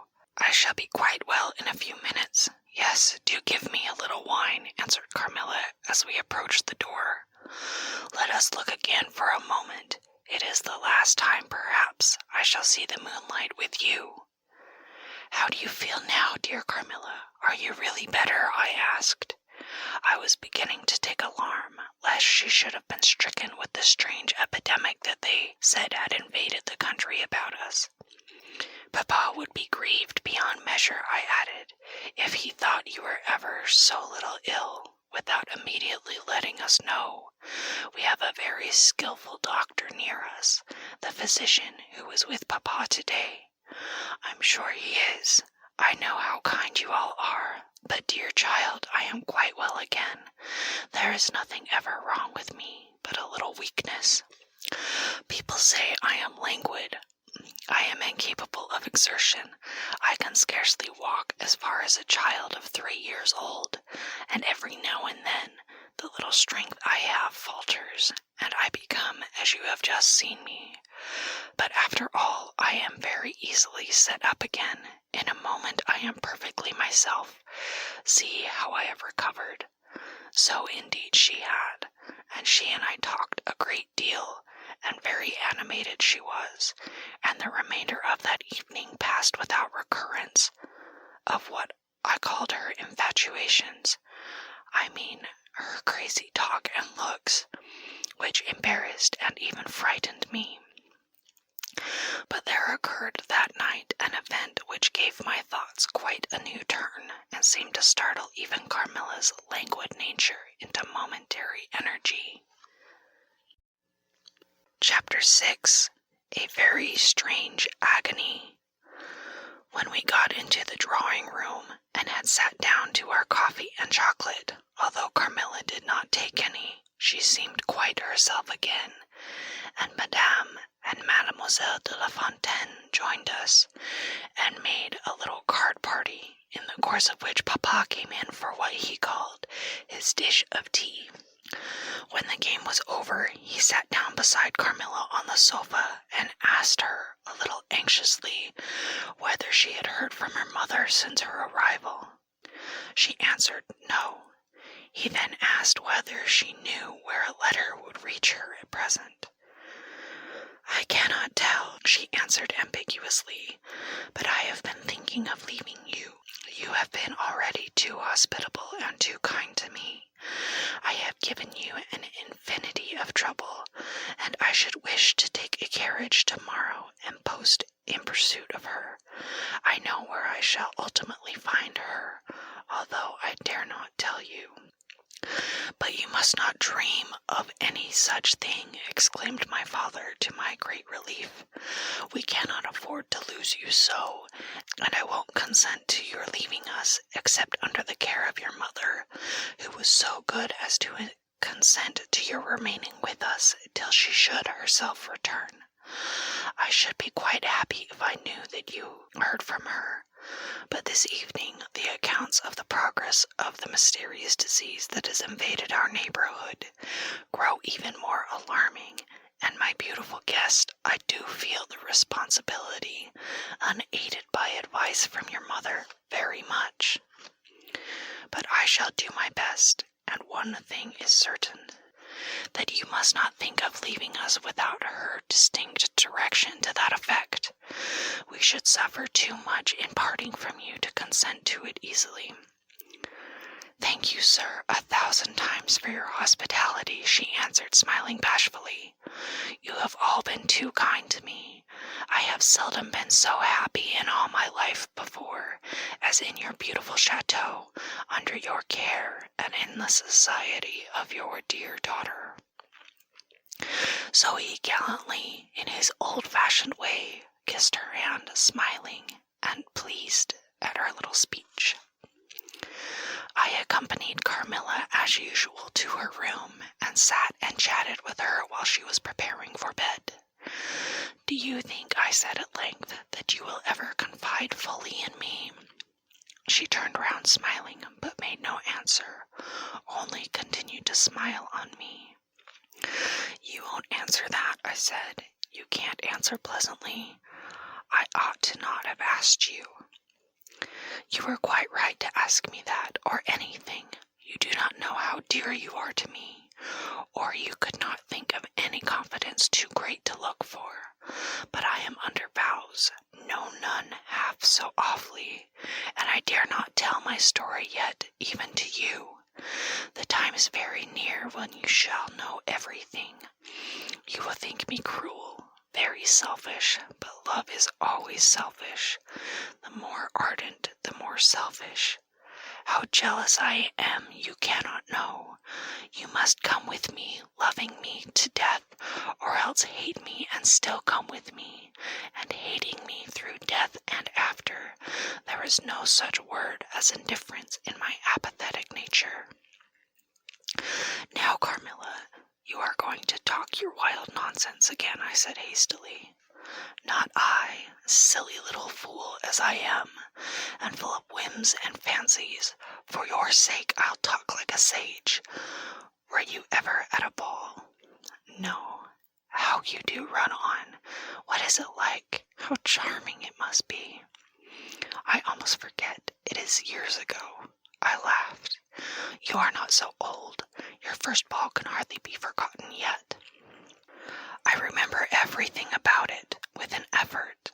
I see it all, as divers see what is going on above them, through a medium, dense, rippling, but transparent. There occurred that night what has confused the picture, and made its colors faint. I was all but assassinated in my bed, wounded here, she touched her breast, and never was the same since. Were you near dying? Yes, very. A cruel love, strange love that would have taken my life. Love will have its sacrifices, no sacrifice without blood. Let us go to sleep now. I feel so lazy. How can I get up just now and lock my door? She was lying with her tiny hands buried in her rich wavy hair under her cheek, her little head upon the pillow, and her glittering eyes followed me wherever I moved, with a kind of shy smile that I could not decipher. I bid her good night and crept from the room with an uncomfortable sensation. I often wondered whether our pretty guest ever said her prayers. I certainly had never seen her upon her knees. In the morning she never came down until long after our family prayers were over, and at night she never left the drawing-room to attend our brief evening prayers in the hall. If it had not been that it had casually come out in one of our careless talks that she had been baptized, I should have doubted her being a Christian. Religion was a subject on which I had never heard her speak a word. If I had known the world better, this particular neglect or antipathy would not have so much surprised me. The precautions of nervous people are infectious, and persons of a like temperament are pretty sure, after a time, to imitate them. I had adopted Carmilla's habit of locking her bedroom door, having then taken into my head all her whimsical alarms about midnight invaders and prowling assassins. I had also adopted her precaution of making a brief search through her room to satisfy herself that no lurking assassin or robber was ensconced. These wise measures taken, I got into my bed and fell asleep. A light was burning in my room. This was an old habit, of very early date, and which nothing could have tempted me to dispense with. Thus fortified, I might take my rest in peace, but dreams come through stone walls, light up dark rooms, or darken light ones, and their persons make their exits and their entrances as they please, and laugh at locksmiths. I had a dream that night that was the beginning of a very strange agony. I cannot call it a nightmare, for I was quite conscious of being asleep, but I was equally conscious of being in my room and lying in bed precisely as I was. I saw, or fancied I saw, the room and its furniture just as I had last seen it, except that it was very dark, and I saw something moving around the foot of the bed, which at first I could not accurately distinguish, but I soon saw that it was a sooty black animal that resembled a monstrous cat. It appeared to me about 4 or 5 feet long, for it measured fully the length of the hearth rug as it passed over it, and it continued toing and froing with the lithe, sinister restlessness of a beast in a cage. I could not cry out, as though you may suppose I was terrified. Its pace was growing faster, and the room rapidly darker and darker, and at length so dark that I could no longer see anything of it but its eyes. I felt it spring lightly on the bed. The 2 broad eyes approached my face, and suddenly I felt a stinging pain, as if 2 large needles darted an inch or 2 apart deep into my breast. I waked with a scream. The room was lighted by the candle that burnt there all through the night, and I saw a female figure standing at the foot of the bed, a little at the right side. It was in a dark, loose dress, and its hair was down and covered its shoulders. A block of stone could not have been more still. There was not the slightest stir of respiration. As I stared at it, the figure appeared to have changed its place, and now was nearer the door. Then, close to it, the door opened, and it passed out. I was now relieved, and able to breathe and move. My first thought was that Carmilla had been playing me a trick, and that I had forgotten to secure my door. I hastened to it, and found it locked as usual on the inside. I was afraid to open it. I was horrified. I sprang into my bed and covered my head up with the bedclothes, and laid there more dead than alive till morning. Chapter 7. Descending. It would be vain my attempting to tell you that the horror with which even now I recall the occurrence of that night. It was no such transitory terror as a dream leaves behind it. It seemed to deepen by time, and communicated itself to the room and the very furniture that had encompassed the apparition. I could not bear next day to be alone for a moment. I should have told Papa, but for 2 opposite reasons. At one time I thought he would laugh at my story, and I could not bear its being treated as a jest, and at another I thought he might fancy that I had been attacked by the mysterious complaint which had invaded our neighborhood.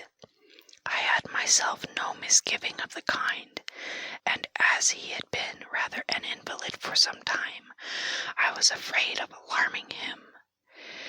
I was comfortable enough with my good-natured companions, Madame Sheridan and the vivacious Mademoiselle LeFanu. They both perceived that I was out of spirits and nervous, and at length I told them what lay so heavy at my heart. Mademoiselle laughed, but I fancied that Madame Sheridan looked anxious. "By the by," said Mademoiselle, laughing, "the long lime tree walk behind Carmilla's bedroom window is haunted." "Nonsense!" exclaimed Madame, who probably thought the theme rather inopportune.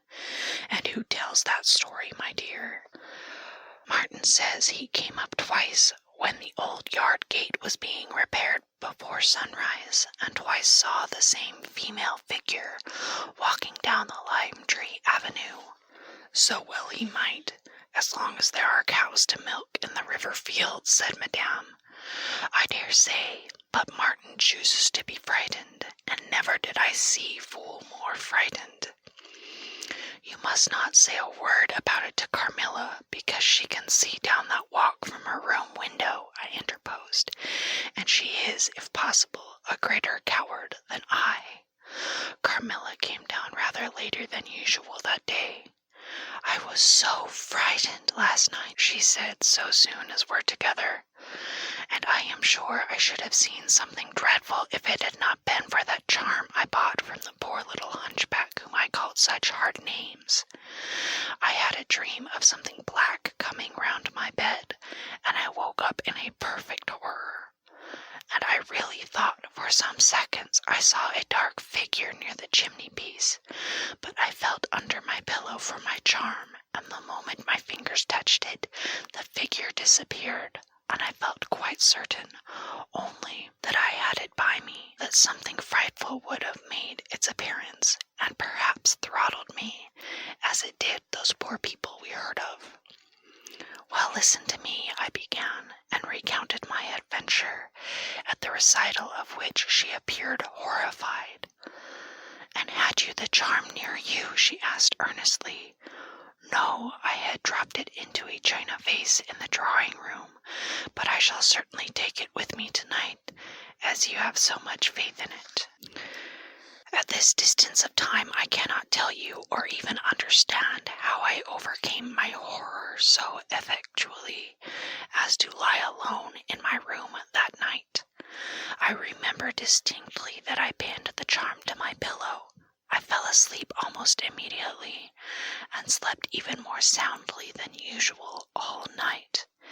Next night I passed as well. My sleep was delightfully deep and dreamless. But I wakened with a sense of lassitude and melancholy, which, however, did not exceed a degree that was almost luxurious. "Well, I told you so," said Carmilla, when I described my quiet sleep. "I had such delightful sleep myself last night. I pinned the charm to the breast of my nightdress. It was too far away the night before. I am quite sure it was all fancy, except the dreams. I used to think that evil spirits made dreams, but our doctor told me that this is no such thing, only a fever passing by, or some other malady, as they often do, he said, knocks at the door, and not being able to get in, passes on with that alarm." "And what do you think the charm is?" said I. "It has been fumigated or immersed in some drug, and is an antidote against the malaria," she answered. "Then it acts only on the body? Certainly you don't suppose that evil spirits are frightened by bits of ribbon, or the perfumes of a druggist's shop? No, these complaints wandering in the air begin by trying the nerves, and so infect the brain, but before they can seize upon you, the antidote repels them. That, I am sure, is what the charm has done for us. It is nothing magical. It is simply natural." I should have been happier if I could have quite agreed with Carmilla, but I did my best, and the impression was a little losing its force. For some nights I slept profoundly, but still every morning I felt the same lassitude, and the languor weighed upon me all day. I felt myself a changed girl. A strange melancholy was stealing over me, a melancholy that I would not have interrupted. Dim thoughts of death began to open, and an idea that I was slowly sinking took gentle and somehow not unwelcome possession of me. If it was sad, the tone of mind which was induced was also sweet. Whatever it might be, my soul acquiesced in it. I would not admit that I was ill. I would not consent to tell my papa or to have the doctor sent for. Carmilla became more devoted to me than ever, and her strange paroxysms of languid adoration more frequent. She used to gloat on me with increasing ardor the more my strength and spirits waned. This always shocked me like a momentary glare of insanity.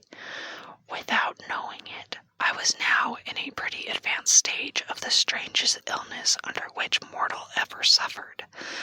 There was an unaccountable fascination in its earlier symptoms that more than reconciled me to the incapacitating effect of that stage of the malady.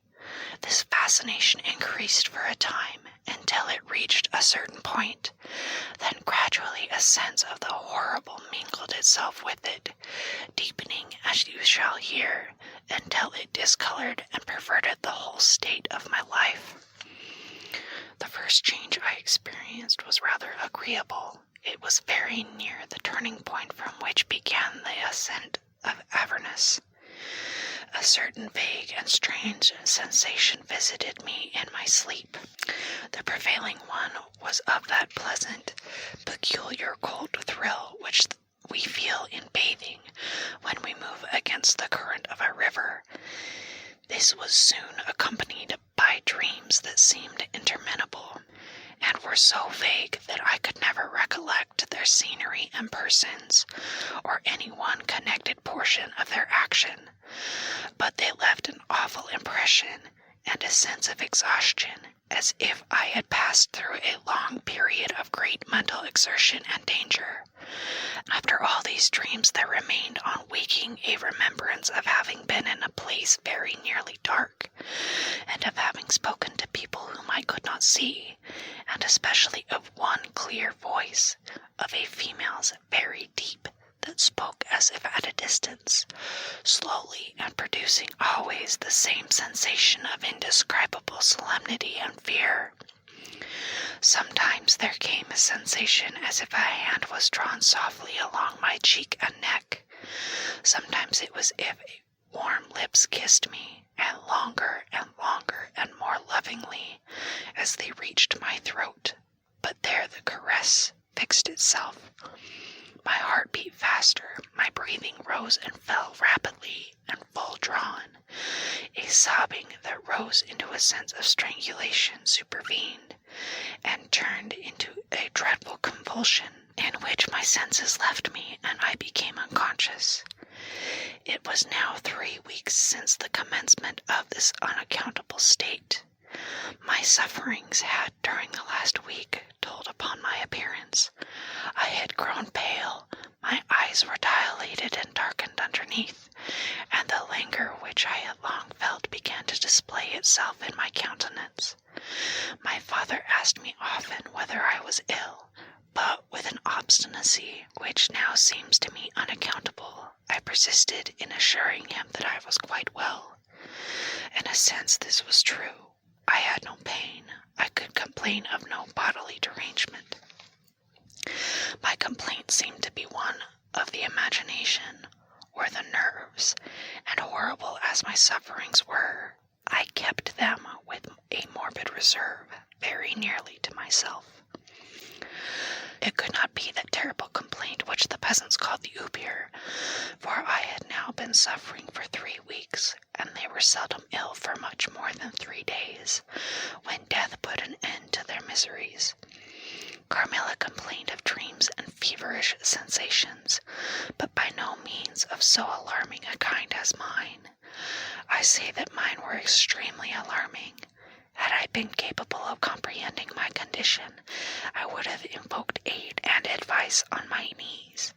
The narcotic of an unsuspected influence was acting upon me, and my perceptions were benumbed. I am going to tell you now of a dream that led immediately into an odd discovery. One night, instead of the voice I was accustomed to hear in the dark, I heard one sweet and tender, and at the same time terrible, which said, "Your mother warns you to beware of the assassin." At the same time, a light unexpectedly sprang up and I saw Carmilla standing near the foot of my bed in her white nightdress, bathed from her chin to her feet in one great stain of blood. I wakened with a shriek and possessed with the idea that Carmilla was being murdered. I remember springing from my bed, and my next recollection is that of standing on the lobby crying for help. Madame and Mademoiselle came scurrying out of their rooms in alarm. A lamp burned always on the lobby, and seeing me, they soon learned the cause of my terror. I insisted on our knocking at Carmilla's door. Our knocking was unanswered. Soon it became a pounding and an uproar. We shrieked her name, but all was in vain. We all grew frightened, for the door was locked. We hurried back in panic to my room. There we rang the bell long and furiously. If my father's room had been at that side of the house, we would have called him up at once to our aid. But alas, he was quite out of hearing, and to reach him involved an excursion for which none of us had courage. Servants, however, soon came running up the stairs. I had got on my dressing gown and slippers meanwhile, and my companions were already similarly furnished. Recognizing the voices of the servants on the lobby, we sallied out together, and having renewed as fruitlessly our summons at Carmilla's door, I ordered the men to force the lock. They did so, and we stood holding our lights aloft in the doorway, and so stared into the room. We called her by name, but there was still no reply. We looked around the room. Everything was undisturbed. It was exactly in the state in which I had left on bidding her good night, but Carmilla was gone. Chapter 8. Search. At sight of the room, perfectly undisturbed except for our violent entrance, we began to cool a little, and soon recovered our senses sufficiently to dismiss the men. It had struck Mademoiselle that possibly Carmilla had been wakened by the uproar at her door, and in her first panic had jumped from her bed, and hid herself in a press or behind a curtain, from which she could not, of course, emerge until the major domo and his myrmidons had withdrawn. Now we recommenced our search, and began to call her name. It was all to no purpose. Our perplexity and agitation increased. We examined the windows, but they were secured. I implored of Carmilla, if she had concealed herself, to play this cruel trick no longer, to come out and end our anxieties. It was all useless. I was by this time convinced that she was not in the room, nor in the dressing room, the door of which was still locked on this side. She could not have passed it. I was utterly puzzled. Had Carmilla discovered one of those secret passages which the old housekeeper said were known to exist within the Schloss, although the tradition of their exact situation had been lost? A little time would, no doubt, explain all, utterly perplexed as, for the present, we were. It was past 4 o'clock, and I preferred passing the remaining hours of darkness in Madame's room. Daylight brought no solution of the difficulty. The whole household, with my father at its head, was in a state of agitation next morning. Every part of the chateau was searched. The grounds were explored. No trace of the missing lady could be discovered. The stream was about to be dragged. My father was in distraction. What a tale to have to tell the poor girl's mother on her return. I, too, was almost beside myself, though my grief was quite of a different kind. The morning was passed in alarm and excitement. It was now 1 o'clock, and still no tidings. I ran up to Carmilla's room, and found her standing at her dressing table. I was astounded. I could not believe my eyes. She beckoned me to her with her pretty finger in silence. Her face expressed extreme fear. I ran to her in an ecstasy of joy. I kissed and embraced her again and again. I ran to the bell and rang it vehemently to bring others to the spot who might at once relieve my father's anxiety. Dear Carmilla, what has become of you all this time? We have been in agonies of anxiety about you, I exclaimed. Where have you been? How did you come back? Last night has been a night of wonders, she said. For mercy's sake, explain all you can. It was past 2 last night, she said, when I went to sleep as usual in my bed, with my doors locked, that of the dressing room and that opening upon the gallery. My sleep was uninterrupted, and so far as I know, dreamless, but I woke just now on the sofa in the dressing room there, and I found the door between the rooms open, and the other door forced. How could all this have happened without my being awakened? It must have been accompanied with a great deal of noise, and I am particularly easily wakened. And how could I have been carried out of my bed without my sleep having been interrupted? I, whom the slightest stir startles. By this time, Mademoiselle, my father, and a number of the servants were in the room. Carmilla was, of course, overwhelmed with inquiries, congratulations, and welcomes. She had but one story to tell, and seemed the least able of all the party to suggest any way of accounting for what had happened. My father took a turn up and down the room, thinking. I saw Carmilla's eye follow him for a moment with a sly, dark glance. When my father had sent the servants away, Mademoiselle having gone in search of a little bottle of valerian and sal volatile, and there being no one now in the room with Carmilla, except my father, Madame, and myself, he came to her thoughtfully, took her hand very kindly, led her to the sofa, and sat down beside her. Will you forgive me, my dear, if I risk a conjecture and ask a question? Who can have a better right, she said. Ask what you please, and I will tell you everything, but my story is simply one of bewilderness and darkness. I know absolutely nothing. Put any question you please, but you know, of course, the limitations Mamma has placed me under. Perfectly, my dear child. I need not approach the topics on which she desires our silence. Now, the marvel of last night consists in your having been removed from your bed and your room without being awakened, and this removal having occurred apparently while the windows were still secured, and the 2 doors locked upon the inside. I will tell you my theory, and ask you a question.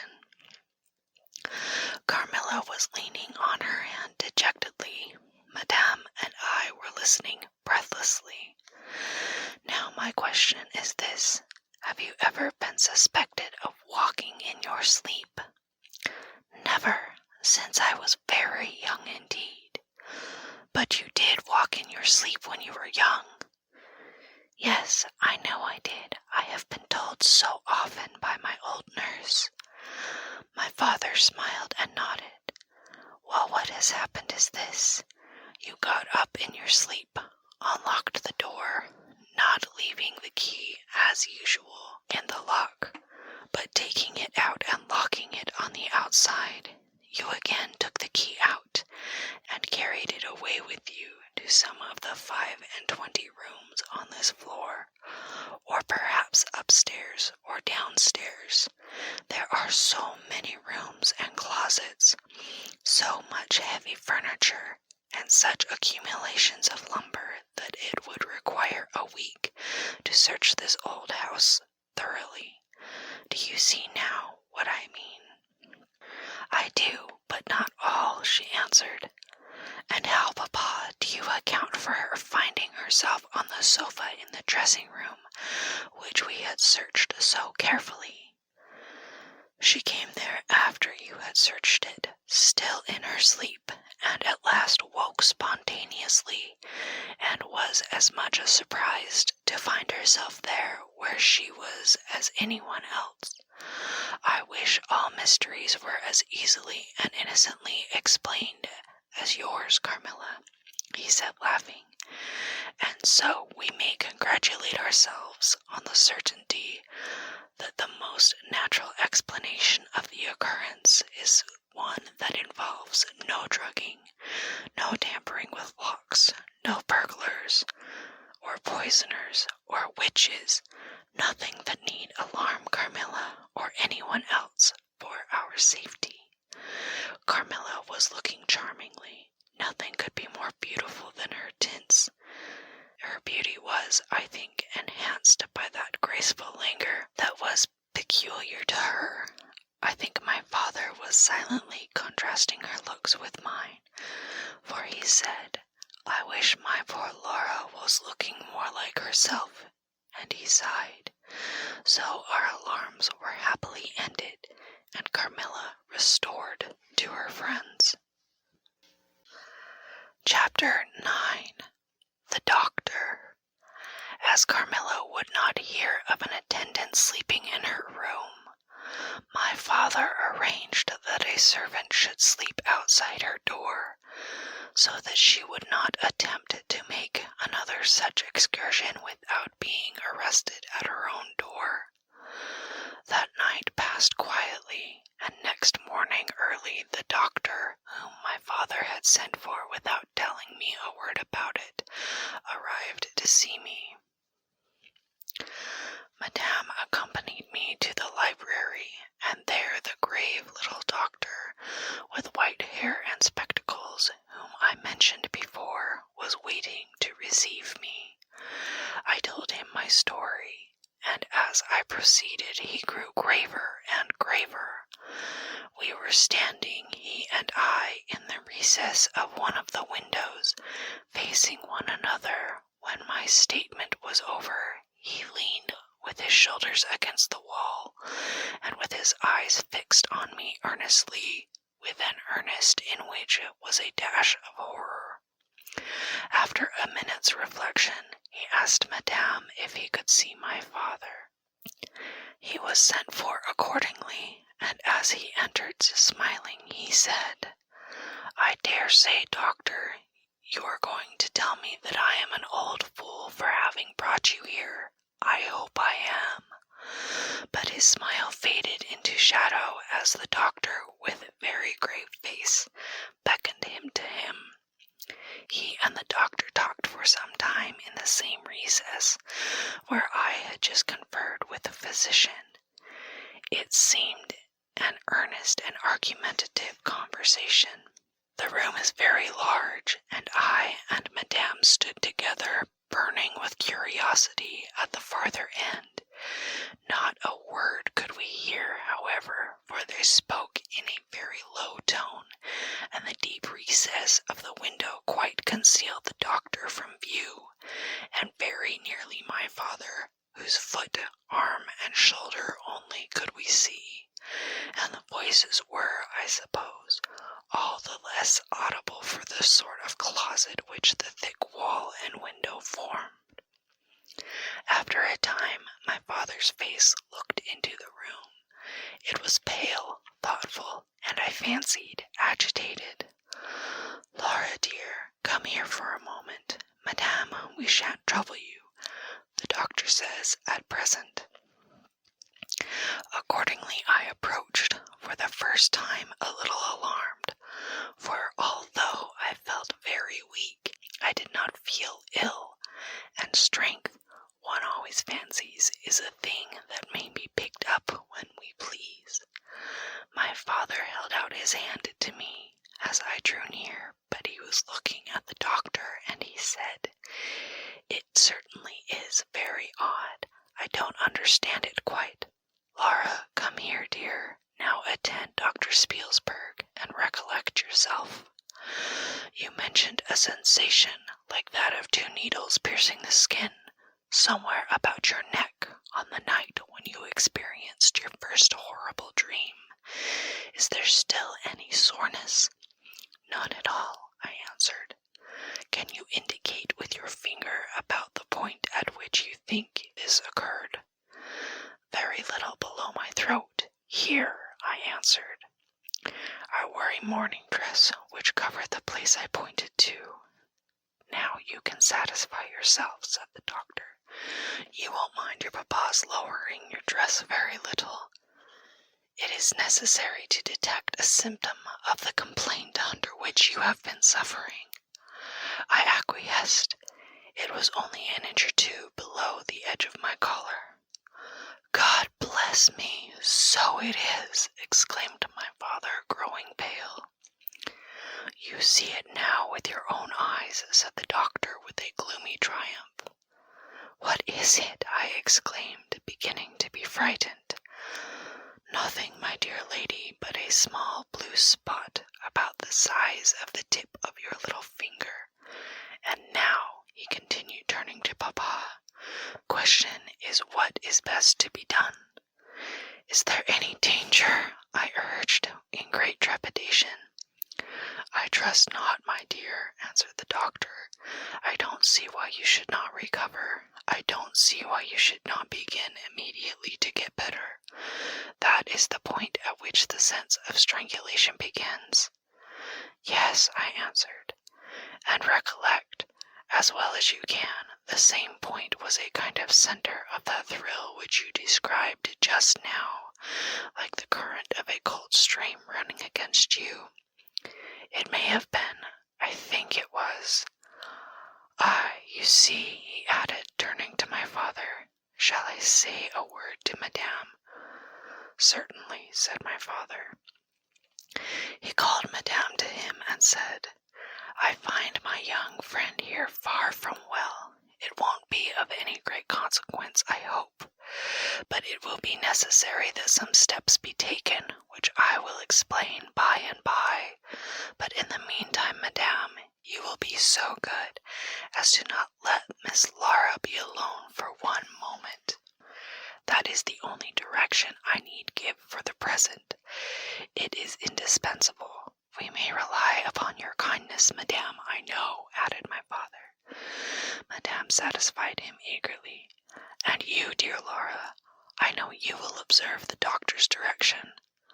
I shall have to ask your opinion upon another patient whose symptoms slightly resemble those of my daughter that have just been detailed to you, very much milder in degree, but I believe quite of the same sort. She is a young lady, our guest, but as you say, you will be passing this way again this evening. You can't do better than take your supper here, and you can then see her. She does not come down till the afternoon. I thank you, said the doctor. I shall be with you then, at about 7 this evening. And then they repeated their directions to me and to Madame, and with this parting charge my father left us, and walked out with the doctor, and I saw them pacing together up and down between the road and the moat, on the grassy platform in front of the castle, evidently absorbed in earnest conversation. The doctor did not return. I saw him mount his horse there, take his leave, and ride away eastward through the forest. Nearly at the same time I saw the man arrive from Dranfield with the letters and dismount and hand the bag to my father. In the meantime, Madame and I were both busy, lost in conjecture as to the reasons of the singular and earnest direction which the doctor and my father had concurred in imposing. Madame, as she afterwards told me, was afraid that the doctor apprehended a sudden seizure, and that without prompt assistance I might either lose my life in a fit, or at least be seriously hurt. The interpretation did not strike me, and I fancied, perhaps luckily for my nerves, that the arrangement was prescribed simply to secure a companion who would prevent my taking too much exercise, or eating unripe fruit, or doing any of the 50 foolish things to which young people are supposed to be prone. About half an hour after my father came in, he had a letter in his hand and said, "This letter had been delayed. It is from General Spielsdorf. He might have been here yesterday. He may not come till tomorrow, or he may be here today." He put the open letter into my hand, but he did not look pleased, as he used when a guest, especially one so much loved as the general, was coming. On the contrary, he looked as if he wished him at the bottom of the Red Sea. There was plainly something on his mind which he did not choose to divulge. "Papa, darling, will you tell me this?" said I, suddenly laying my hand on his arm, and looking, I am sure, imploringly in his face. "Perhaps," he answered, smoothing my hair caressingly over my eyes. "Does the doctor think me very ill?" "No, dear. He thinks if right steps are taken, you will be quite well again, at least on the high road to a complete recovery in a day or two." He answered a little dryly, "I wish our good friend the general had chosen any other time, that is, I wish you had been perfectly well to receive him." "But do tell me, Papa," I insisted, "what does he think is the matter?" "Nothing. You must not plague me with questions," he answered with more irritation than I ever remember him to have displayed before, and seeing that I looked wounded, I suppose, he kissed me and added, "You shall know all about it in a day or two. That is all that I know. In the meantime, you are not to trouble your head about it." He turned and left the room, but came back before I had done wondering and puzzling over the oddity of all this. It was merely to say that he was going to Karnstein and ordered the carriage to be ready at 12, and that I and Madame should accompany him. He was going to see the priest who lived near those picturesque grounds, upon business, and as Carmilla had never seen them, she could follow when she came down, with Mademoiselle, who would bring materials for what you call a picnic, which might be laid for us in the ruined castle. At 12 o'clock, accordingly, I was ready, and not long after, my father, Madame, and I set out upon our projected drive. Passing the drawbridge, we turned to the right and followed the road over the steep Gothic bridge westward to reach the deserted village and ruined castle of Karnstein. No sylvan drive can be fancied prettier. The ground breaks into gentle hills and hollows, all clothed with beautiful wood, totally destitute of the comparative formality which artificial planting and early culture and pruning impart. The irregularities of the ground often lead the road out of its course and cause it to wind beautifully round the sides of broken hollows and the steeper sides of the hills, among varieties of ground almost inexhaustible. Turning one of these points, we suddenly encountered our old friend the general riding towards us, attended by a mounted servant. His portmanteaus were following in a hired wagon, such as we term a cart. The general dismounted as we pulled up, and after the usual greetings was easily persuaded to accept the vacant seat in the carriage and send his horse on with his servant to the Schloss. Chapter 10. Bereaved. It was about 10 months since we had last seen him, but that time had sufficed to make an alteration of years in his appearance.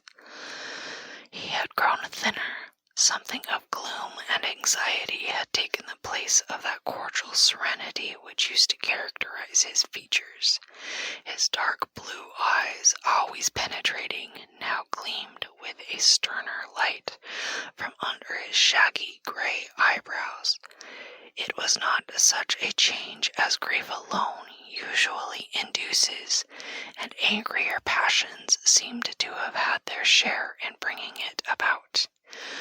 We had not long resumed our drive when the general began to talk with his usual soldierly directness of the bereavement, as he termed it, which he had sustained in the death of his beloved niece and ward, and he then broke out in a tone of intense bitterness and fury, inveighing against the hellish arts to which she had fallen victim, and expressing with more exasperation than piety his wonder that heaven should tolerate so monstrous and indulgent of the lusts and malignity of hell.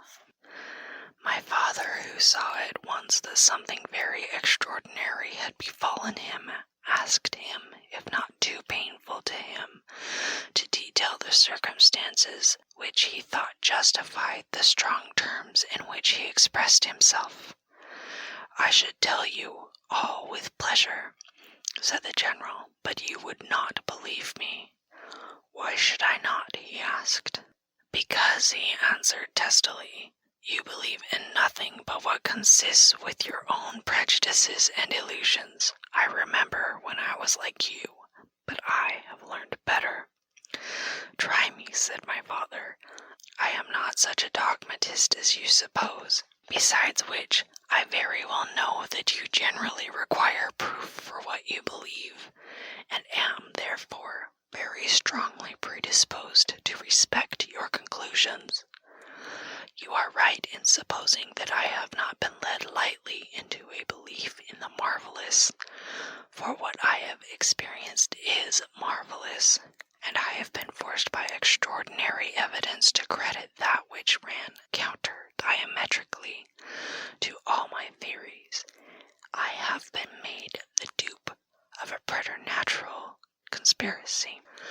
Notwithstanding his professions of confidence in the general's penetration, I saw my father at this point glance at the general with, as I thought, a marked suspicion of his sanity. The general did not see it, luckily. He was looking gloomily and curiously into the glades and vistas of the wood that were opening before us. "You are going to the ruins of Karnstein," he said. "Yes, it is a lucky coincidence.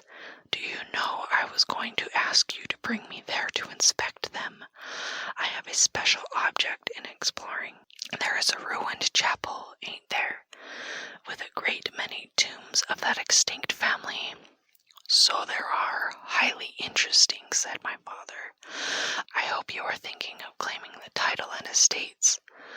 My father said this gaily, but the general did not recollect the laugh, or even the smile, which courtesy exacts for a friend's joke.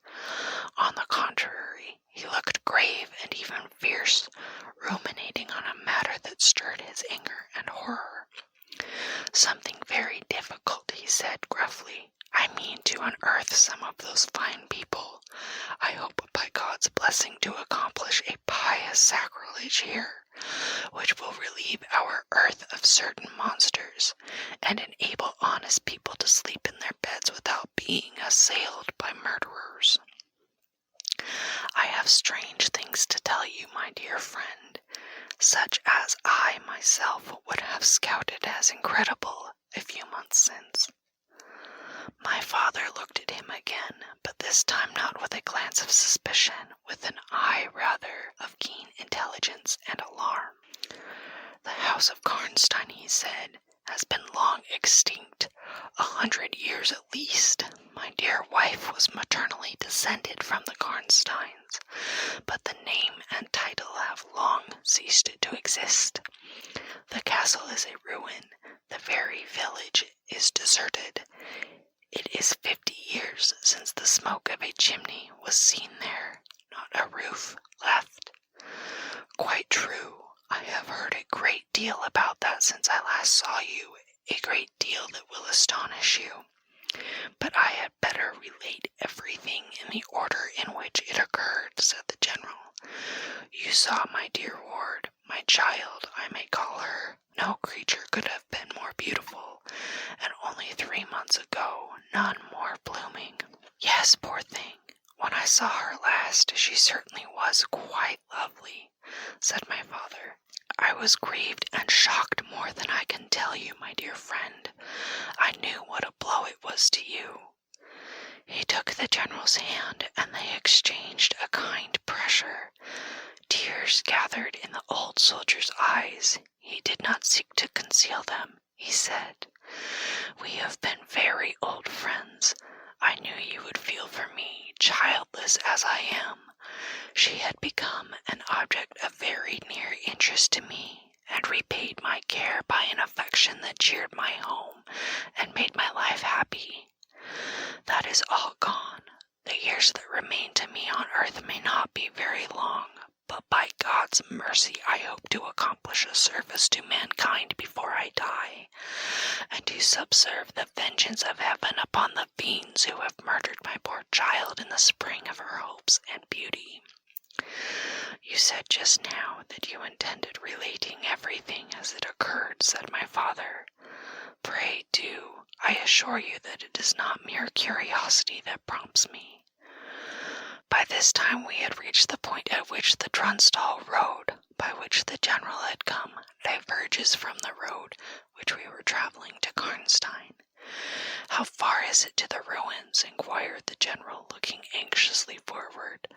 "About half a league," answered my father. "Pray let us hear the story. You were so good as to promise." Chapter 11. The Story. "With all my heart," said the general, with an effort, and after a short pause, in which to arrange his subject, he commenced one of the strangest narratives I have ever heard. "My dear child was looking forward with great pleasure to the visit you had been so good as to arrange for her to your charming daughter." He made me a gallant but melancholy bow. "In the meantime, we had an invitation to my old friend, the Count Karsfeld, whose schloss is about 6 leagues to the other side of Karnstein. It was to attend the series of fetes which you remember were given by him in honor of his illustrious visitor, the Grand Duke Charles." "Yes, and very splendid I believe they were," said my father. "Princely, but then his hospitalities are quite regal. He has Aladdin's lamp. The night from which my sorrow dates was devoted to a magnificent masquerade. The grounds were thrown open, the trees hung with colored lamps. There was such a display of fireworks as Paris itself had never witnessed. And such music. Music, you know, is my weakness. Such ravishing music. The finest instrumental band, perhaps, in the world, and the finest singers who could be collected from all the great operas in Europe. As you wandered through these fantastically illuminated grounds, the moon-lighted chateau throwing a rosy light from its long rows of windows, you would suddenly hear those ravishing voices stealing from the silence of some grove, or rising from boats upon the lake. I felt myself, as I looked and listened, carried back into the romance and poetry of my early youth. When the fireworks were ended and the ball beginning, we returned to the noble suite of rooms that were thrown open to the dancers. A masked ball, you know, is a beautiful sight, but so brilliant a spectacle of the kind I never saw before. It was a very aristocratic assembly. I was myself almost the only nobody present. My dear child was looking quite beautiful. She wore no mask. Her excitement and delight added an unspeakable charm to her features, always lovely. I remarked a young lady, dressed magnificently but wearing a mask, who appeared to me to be observing my ward with extraordinary interest.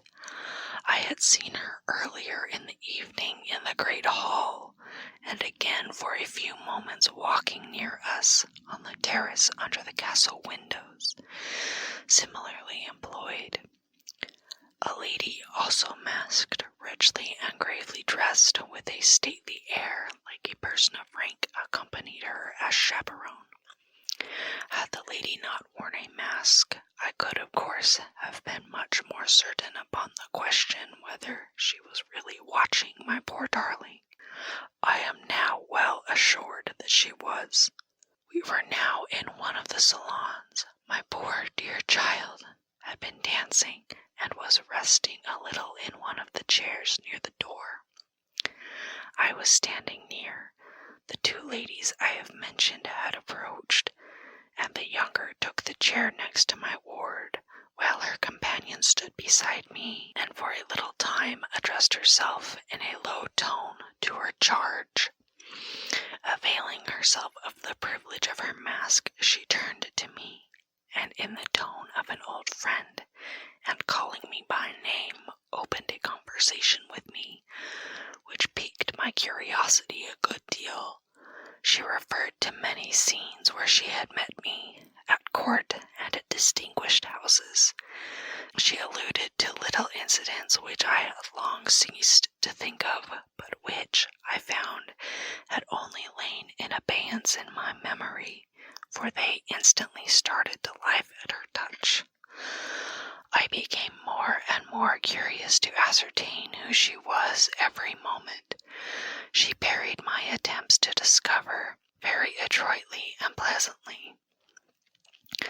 The knowledge she showed of many passages in my life seemed to me all but unaccountable, and she appeared to take a not unnatural pleasure in foiling my curiosity, and seeing me flounder in my eager perplexity from one conjecture to another. In the meantime, the young lady, whom her mother called by the odd name of Millarca, when she once or twice addressed her, had with the same ease and grace got into conversation with my ward. She introduced herself by saying that her mother was a very old acquaintance of mine. She spoke of the agreeable audacity which the mask rendered practicable. She talked like a friend. She admired her dress, and insinuated very prettily her admiration of her beauty. She amused her with laughing criticisms upon the people who crowded the ballroom, and laughed at my poor child's fun. She was very witty and lively when she pleased, and after a time they had grown very good friends, and the younger stranger lowered her mask, displaying a remarkably beautiful face. I had never seen it before, neither had my dear child, but though it was new to us, the features were so engaging as well as lovely that it was impossible not to feel the attraction powerfully. My poor child did so. I never saw anyone more taken with another at first sight, unless, indeed, it was the stranger herself, who seemed quite to have lost her heart to her. In the meantime, availing myself of the license of a masquerade, I put not a few questions to the elder lady. "You have puzzled me utterly," I said, laughing. "Is that not enough? Won't you now consent to stand on equal terms, and do me the kindness to remove your mask?" "Can any request be more unreasonable?" she replied. "Ask a lady to yield an advantage. Beside, how do you know you should recognize me? Years make changes." "As you see," I said with a bow, and I suppose a rather melancholy little laugh. "As philosophers tell us," she said. "And how do you know that a sight of my face would help you?" "I should take chance for that," I answered. "It is vain trying to make yourself out an old woman. Your figure betrays you. Years, nevertheless, have passed since I saw you, rather since you saw me, for that is what I am considering. Millarca, there is my daughter. I cannot then be young, even in the opinion of people whom time has taught to be indulgent, and I may not like to be compared with what you remember me. You have no mask to remove. You can offer me nothing in exchange. My petition is to your pity to remove it, and mine to yours to let it stay where it is," she replied. "Well then, at least you will tell me whether you are French or German. You speak both languages so perfectly." "I do not think I shall tell you that, General. You intend a surprise, and are meditating the particular point of attack." "At all events, you won't deny this," I said, "that being honored by your permission to converse, I ought to know how to address you.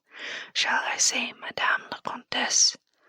She laughed, and would, no doubt, have met me with another evasion if, indeed, I can treat any occurrence in an interview, every circumstance of which was prearranged, as I now believe, with the profoundest cunning, as liable to be modified by accident. "As to that," she began, but was interrupted almost as she opened her lips by a gentleman dressed in black, who looked particularly elegant and distinguished, with this drawback, that his face was the most deadly pale I ever saw except in death. He was in no masquerade, in the plain evening dress of a gentleman, and he said without a smile, but with a courtly and unusually low bow, "Will Madame la Comtesse permit me to say very few words which may interest her?" The lady turned quickly to him and touched her lip in token of silence, and then said to me, "Keep my place for me, General. I shall return when I have said a few words." And with this injunction playfully given, she walked a little aside with the gentleman in black, and talked for some minutes apparently very earnestly, and then walked slowly together in the crowd, and I lost them for some minutes. I spent the interval cudgeling my brains for a conjecture as to the identity of the lady who seemed to remember me so kindly, and I was thinking of turning about and joining the conversation between my pretty ward and the Comtesse's daughter, and trying whether, by the time she returned, I might not have a surprise in store for her by having her name, title, chateau, and estates at my fingers' ends. But at this moment she returned, accompanied by the pale man in black, who said, "I shall return and inform Madame la Comtesse when her carriage is at the door." He withdrew with a bow. Chapter 12. A Petition. "Then we are to lose Madame la Comtesse, but I hope only for a few hours," I said with a low bow. "It may be that only, or it may be a few weeks. It was very unlucky his speaking to me just now as he did. Do you know me?" I assured her I did not. "You shall know me," said she, "but not at present. We are older and better friends than perhaps you suspect. I cannot yet declare myself. I shall in 3 weeks pass your beautiful Schloss, about which I have been making inquiries. I shall then look upon you for an hour or two and renew a friendship which I never think of without 1,000 pleasant recollections. This moment a piece of news has reached me like a thunderbolt. I must set out now and travel by a devious route, nearly 100 miles, with all the dispatch I can possibly make. My perplexities multiply. I am only deterred by the compulsory reserve I practice as to my name from making a very singular request of you. My poor child has not quite recovered her strength. Her horse fell with her at a hunt which she had ridden out to witness. Her nerves have not yet recovered the shock, and our physician says that she must on no account exert herself for some time to come. We came here in consequence by very easy stages, hardly 6 leagues a day. I must now travel day and night on a mission of life and death, a mission, the critical and momentous nature of which I shall be able to explain to you when we meet, as I hope we shall in a few weeks without the necessity of any concealment.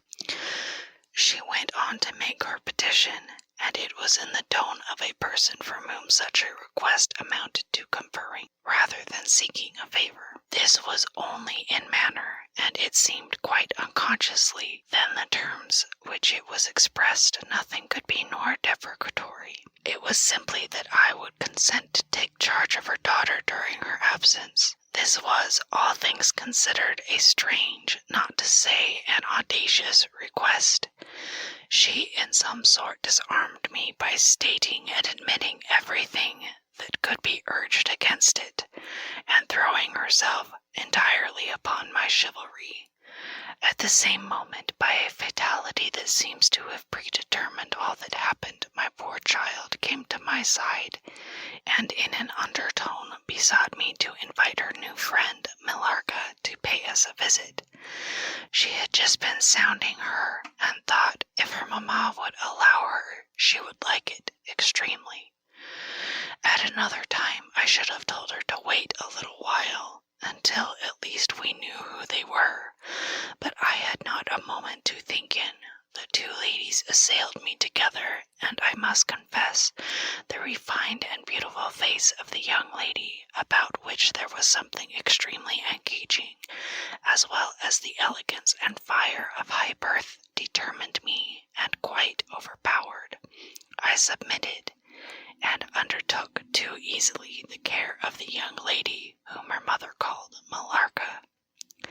The Countess beckoned to her daughter, who listened with grave attention while she told her in general terms how suddenly and peremptorily she had been summoned, and also the arrangement she had made for her under my care, adding that I was one of her earliest and most valued friends. I made, of course, such speeches as the case seemed to call for, and found myself on reflection in a position which I did not half like. The gentleman in black returned and very ceremoniously conducted the lady from the room. The demeanor of this gentleman was such as to impress me with the conviction that the Countess was a lady of very much more importance than her modest title alone might have led me to assume.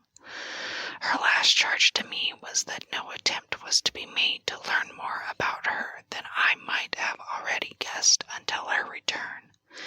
Our distinguished host, whose guest she was, knew her reasons. But here, she said, neither I nor my daughter could safely remain for more than a day. I removed my mask imprudently for a moment about an hour ago, and too late I fancied you saw me. So I resolved to seek an opportunity of talking a little to you. Had I found that you had seen me, I would have thrown myself on your high sense of honor to keep my secret some weeks.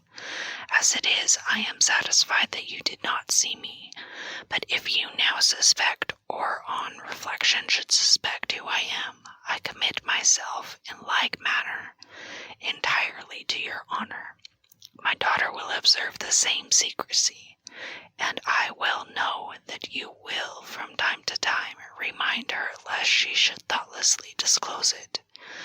She whispered a few words to her daughter, kissed her hurriedly twice, and went away, accompanied by the pale gentleman in black, and disappeared in the crowd. In the next room, said Millarca, there is a window that looks upon the hall door. I should like to see the last of Mamma, and kiss my hand to her. We assented, of course, and accompanied her to the window. We looked out and saw a handsome old-fashioned carriage with a troop of couriers and footmen. We saw the slim figure of the pale gentleman in black as he held a thick velvet coat and placed it about her shoulders and threw the hood over her head. She nodded to him and just touched his hand with hers. He bowed low repeatedly as the door closed and the carriage began to move. "She is gone," said Millarca with a sigh. "She is gone," I repeated to myself for the first time in the hurried moments that had elapsed since my consent. hand, reflecting upon the folly of my act. "She did not look up," said the young lady plaintively. "The Countess had taken off her mask perhaps, and did not care to show her face," I said, "and she could not know that you were in the window." She sighed and looked in my face. She was so beautiful that I relented. I was sorry I had for a moment repented of my hospitality, and I determined to make her amends for the unavowed churlishness of my reception. The young lady, replacing her mask, joined my ward in persuading me to return to the grounds, where the concert was soon to be renewed. We did so, and walked up and down the terrace that lies under the castle windows. Millarca became very intimate with us, and amused us with lively descriptions and stories of most of the great people whom we saw upon the terrace. I liked her more and more every minute. Her gossip, without being ill-natured, was extremely diverting to me, who had been so long out of the great world. I thought what life she would give to our sometimes lonely evenings at home.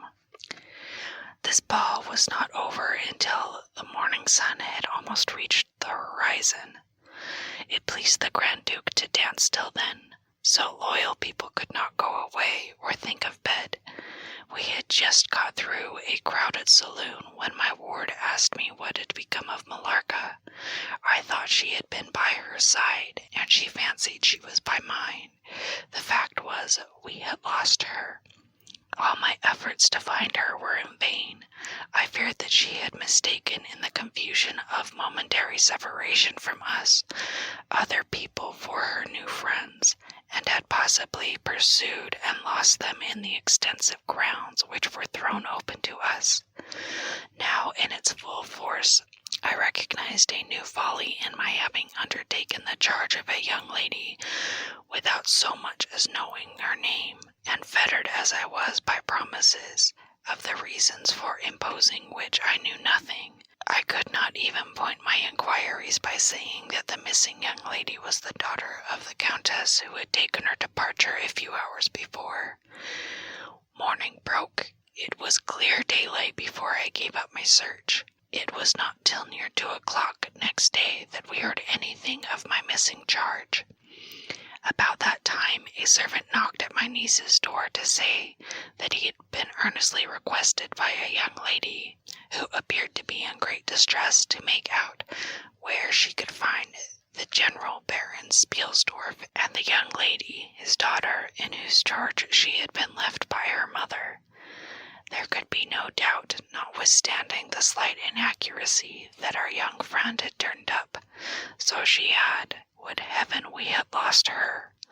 She told my poor child a story to account for her having failed to recover us for so long. Very late, she said, she had got to the housekeeper's bedroom in despair of finding us, and had then fallen into a deep sleep, which, long as it was, had hardly sufficed to recruit her strength after the fatigues of the ball. That day Millarca came home with us. I was only too happy, after all, to have secured so charming a companion for my dear girl. Chapter 13. The Woodman.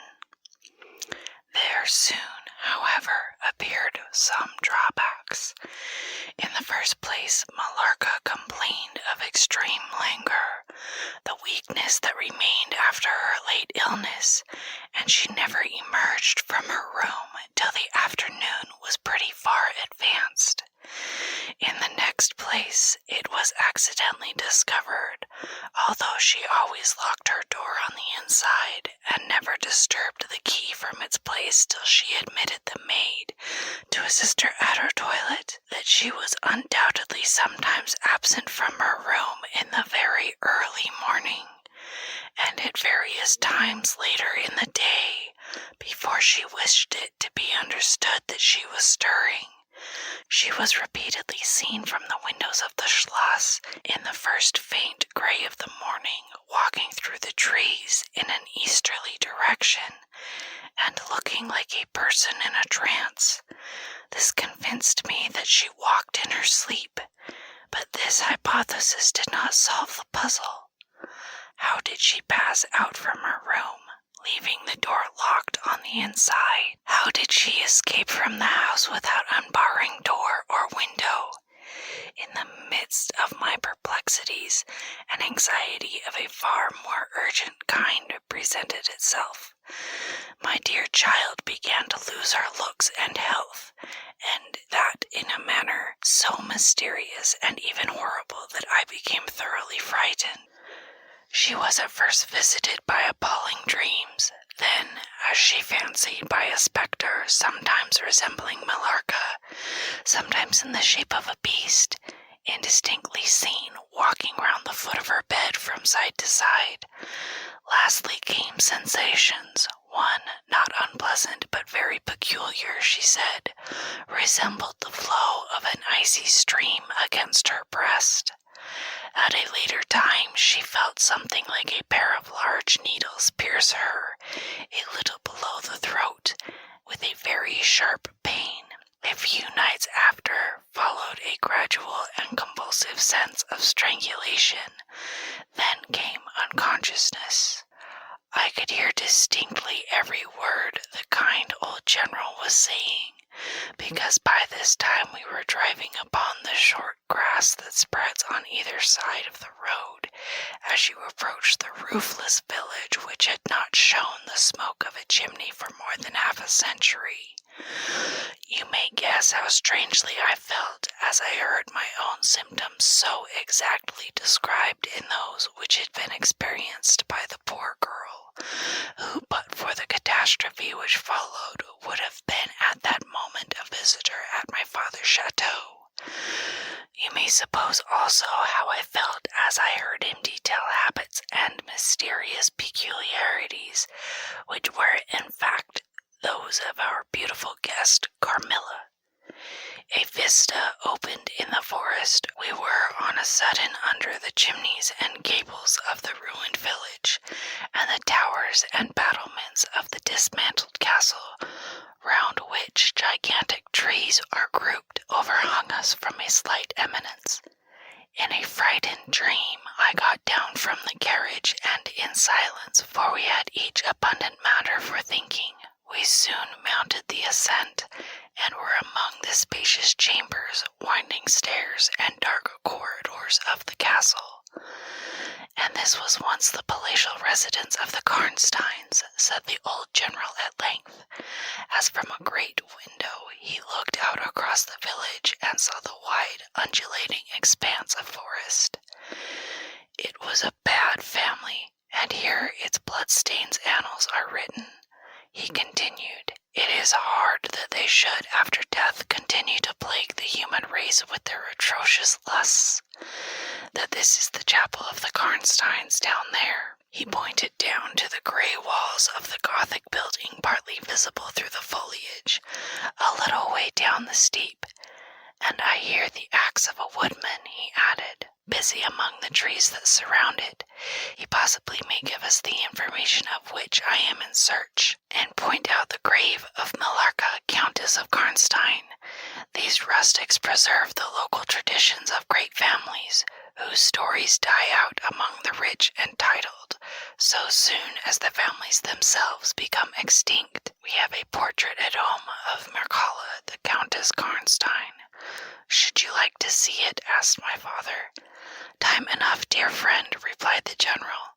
I believe that I have seen the original, and one motive which has led me to you earlier than I at first intended was to explore the chapel which we are now approaching. What? See the Countess Mircalla, exclaimed my father. Why, she has been dead more than a century. Not so dead as you fancy, I am told, answered the general. I confess, General, you puzzle me utterly, replied my father, looking at him, I fancied for a moment, with a return of the suspicion I detected before. But although there was anger and detestation at times in the old general's manner, there was nothing flighty. There remains to me, he said as we passed under the heavy arch of the Gothic church, for its dimensions would have justified it being so styled. But one object which can interest me during the first few years that remain to me on earth, and that is to wreak on her the vengeance which I think God may still be accomplished by a mortal arm. What vengeance can you mean? Asked my father in increasing amazement. I mean to decapitate the monster, he answered with a fierce flush and a stamp that echoed mournfully through the hollow ruin, and his clenched hand was at the same moment raised as if it grasped the handle of an axe while he shook it ferociously in the air. What? Exclaimed my father, more than ever bewildered. To strike her head off, cut her head off. Aye, with a hatchet, with a spade, or with anything that can cleave through her murderous throat. You shall hear, he answered with a trembling rage. Hurrying forward, he said, that beam will answer for a seat. Your dear child is fatigued. Let her be seated, and I will, in a few sentences, close my dreadful story. The squared block of wood which lay on the grass-grown pavement of the chapel formed a bench on which I was very glad to seat myself, and in the meantime the general called to the woodman, who had been removing some boughs which leaned upon the old walls, and axe in hand, the hardy old fellow stood before us. He could not tell us anything of these monuments, but there was an old man, he said, a ranger of this forest, at present sojourning in the house of the priest about 2 miles away, who could point out every monument of the old Karnstein family, and for a trifle he undertook to bring him back with him, if we would lend him one of our horses in a little more than half an hour.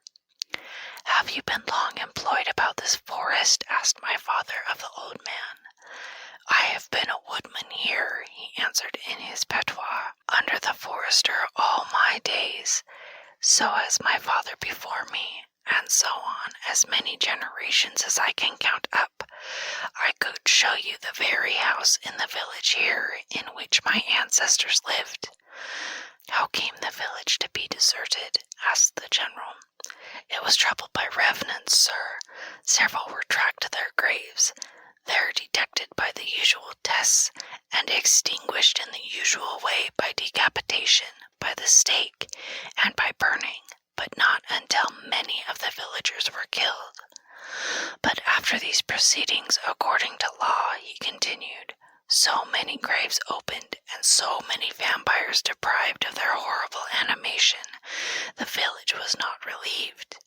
But a Moravian nobleman, who happened to be traveling this way, heard how matters were, and being skilled, as many people are in his country, in such affairs, he offered to deliver the village from its tormentor. He did so thus. There being a bright moon that night, he ascended, shortly after sunset, the towers of the chapel here, from whence he could distinctly see the churchyard beneath him. You can see it from that window. From this point he watched until he saw the vampire come out of his grave, and placed near it the linen cloths in which he had been folded, and then glide away towards the village to plague its inhabitants. The stranger, having seen all this, came down from the steeple, took the linen wrappings of the vampire, and carried them up to the top of the tower, which he again mounted. When the vampire returned from his prowlings and missed his clothes, he cried furiously to the Moravian, whom he saw at the summit of the tower, and who in reply beckoned him to ascend and take them, whereupon the vampire, accepting his invitation, began to climb the steeple, and so soon as he had reached the battlements, the Moravian, with a stroke of his sword, clove his skull in twain, hurling him down to the churchyard, whither, descending by the winding stars, the stranger followed and cut his head off, and the next day delivered it and the body to the villagers, who duly impaled and burned them. This Moravian nobleman had authority from the head of the family to remove the tomb of Mircalla, Countess Karnstein, which he did effectually, so that in a little while its site was quite forgotten.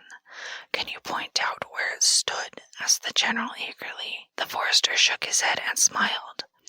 "Not a living soul could tell you that now," he said. "Besides, they say her body was removed, but no one is sure of that either." Having thus spoken, as time pressed, he dropped his axe and departed, leaving us to hear the remainder of the general's strange story. Chapter 14. The Meeting. "My beloved child," he resumed, "was now growing rapidly worse. The physicians who attended her had failed to produce the slightest impression on her disease, for such I then supposed it to be. He saw my alarm and suggested a consultation. I called in an abler physician from Graz. Several days elapsed before he arrived. He was a good and pious as well as a learned man. Having seen my poor ward together, they withdrew to my library to confer and discuss. I, from the adjoining room, where I awaited their summons, heard these two gentlemen's voices raised in something sharper than a strictly philosophical discussion. I knocked at the door and entered. I found the old physician from Graz maintaining his theory.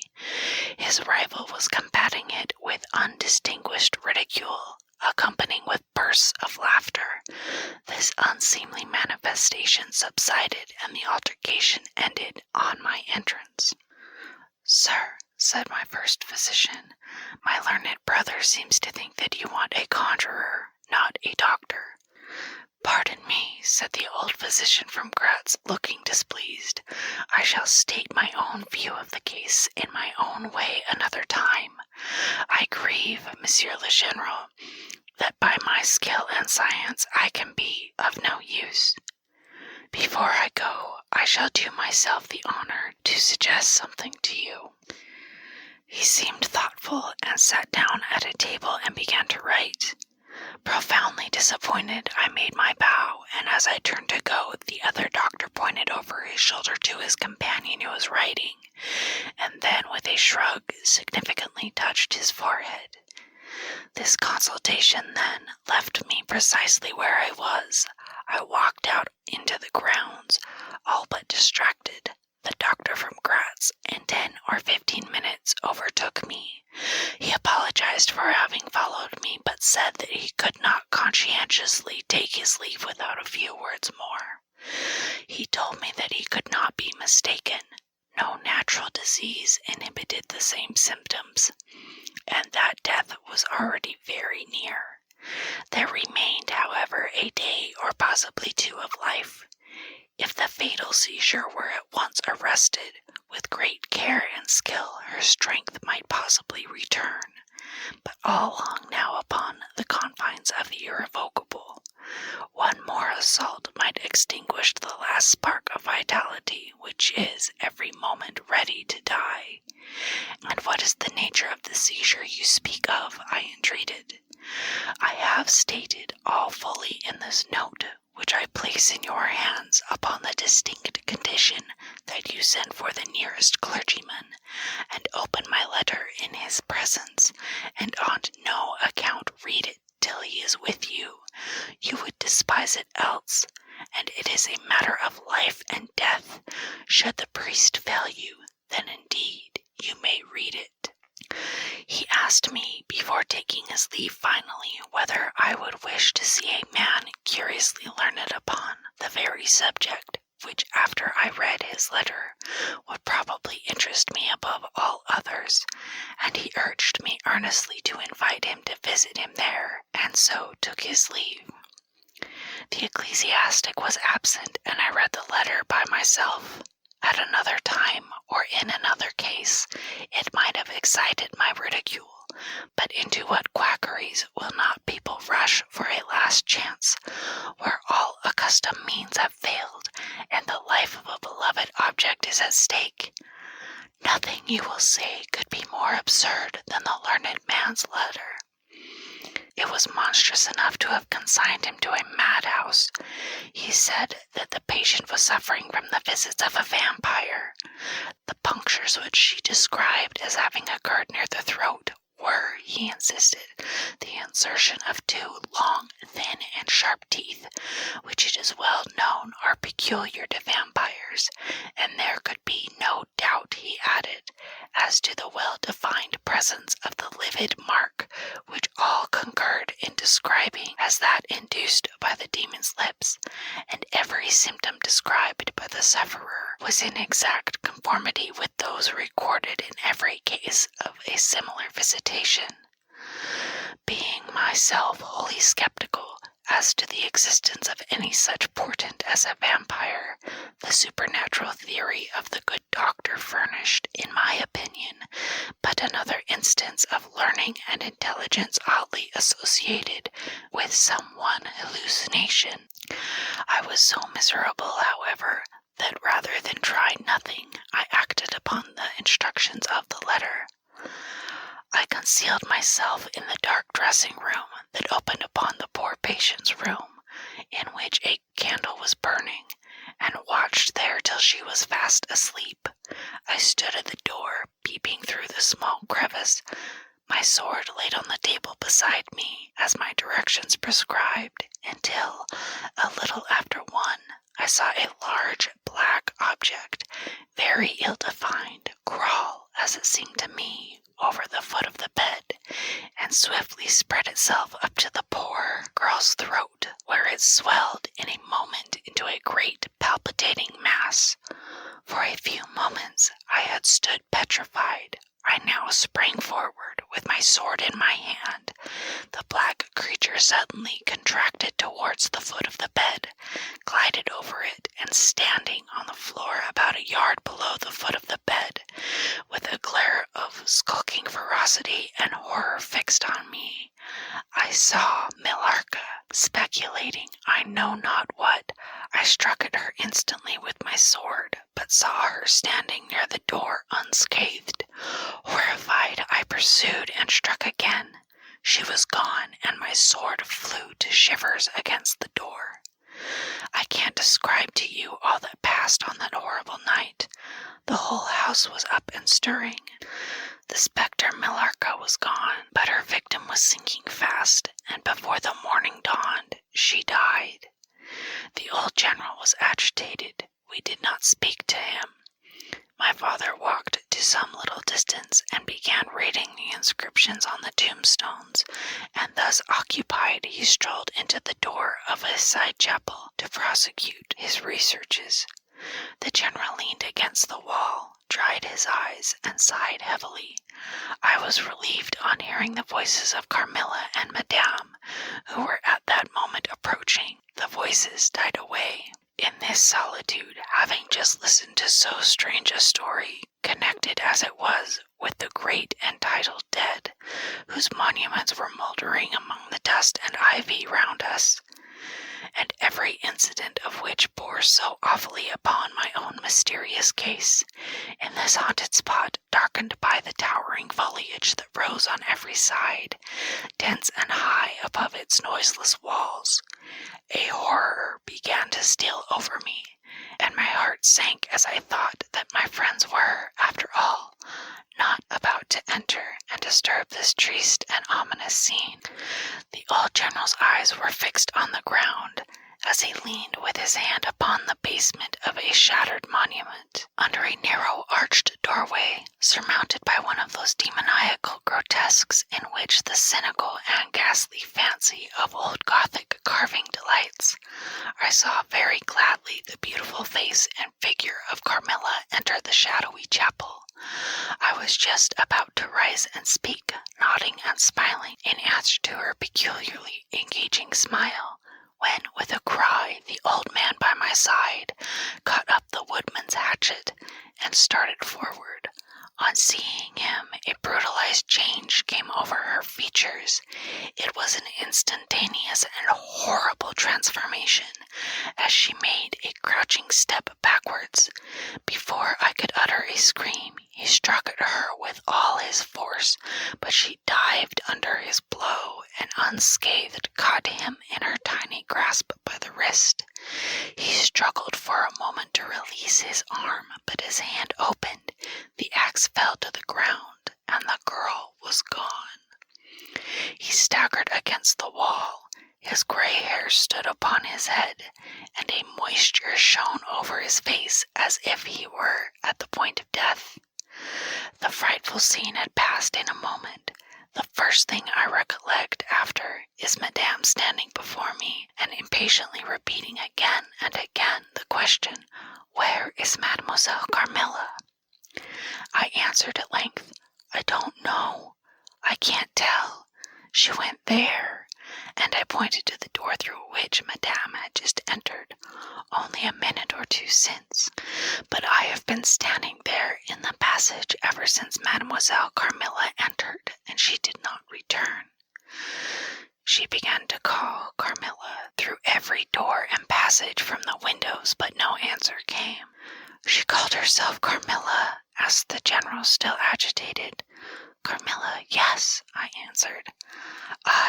That is Millarca. That is the same person who long ago was called Mircalla, Countess of Karnstein. Depart from this accursed ground, my poor child, as quickly as you can. Drive to the clergyman's house and stay there till we come. Begone, may you never behold Carmilla more. You will not find her here." Chapter 15. Ordeal and Execution. As he spoke, one of the strangest-looking men I ever beheld entered the chapel at the door through which Carmilla had made her entrance and exit. He was tall, narrow-chested, stooping with high shoulders, and dressed in black. His face was brown and dried in with deep furrows. He wore an oddly shaped hat with a broad leaf. His hair, long and grizzled, hung on his shoulders. He wore a pair of gold spectacles and walked slowly, with an old shambling gait, with his face sometimes turned up to the sky and sometimes bowed down towards the ground, seemed to wear a perpetual smile. His long, thin arms were swinging, and his lank hands, in old black gloves ever so much too wide for them, waving and gesticulating in utter abstraction. "The very man," exclaimed the general, advancing with manifest delight. "My dear Baron, how happy I am to see you. I had no hope of meeting you so soon." He signed to my father, who had by this time returned, and leading the fantastic old gentleman, whom he called the Baron, to meet him, he introduced him formally, and they at once entered into earnest conversation. The stranger took a roll of paper from his pocket and spread it on the worn surface of a tomb that stood by. He had a pencil case in his fingers, with which he traced imaginary lines from point to point on the paper, which from their often glancing from it, together at certain points of the building, I concluded to be a plan of the chapel. He accompanied what I may term his lecture with occasional readings from a dirty little book, whose yellow leaves were closely written over.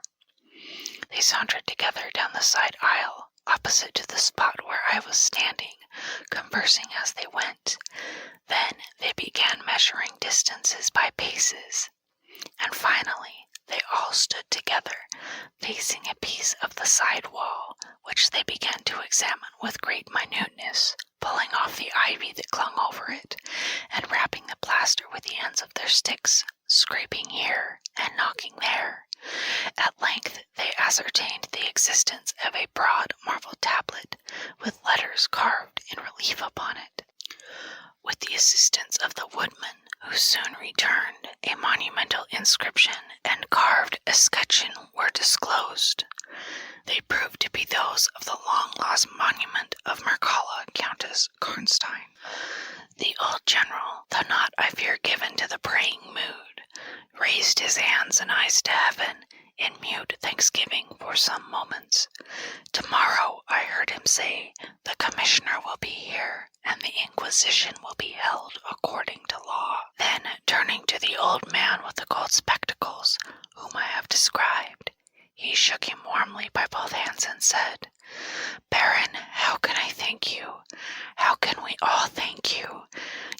have delivered this region from a plague that has scourged its inhabitants for more than a century. The horrible enemy, thank God, is at last tracked. My father led the stranger aside, and the general followed. I know that he had led them out of hearing, that he might relate my case, and I saw them glance often quickly at me as the discussion proceeded. My father came to me, kissed me again and again, and leading me from the chapel said, "It is time to return, but before we go home, we must add to our party the good priest, who lives but a little way from this, and persuade him to accompany us to the Schloss." In this quest we were successful, and I was glad, being unspeakably fatigued when we reached home.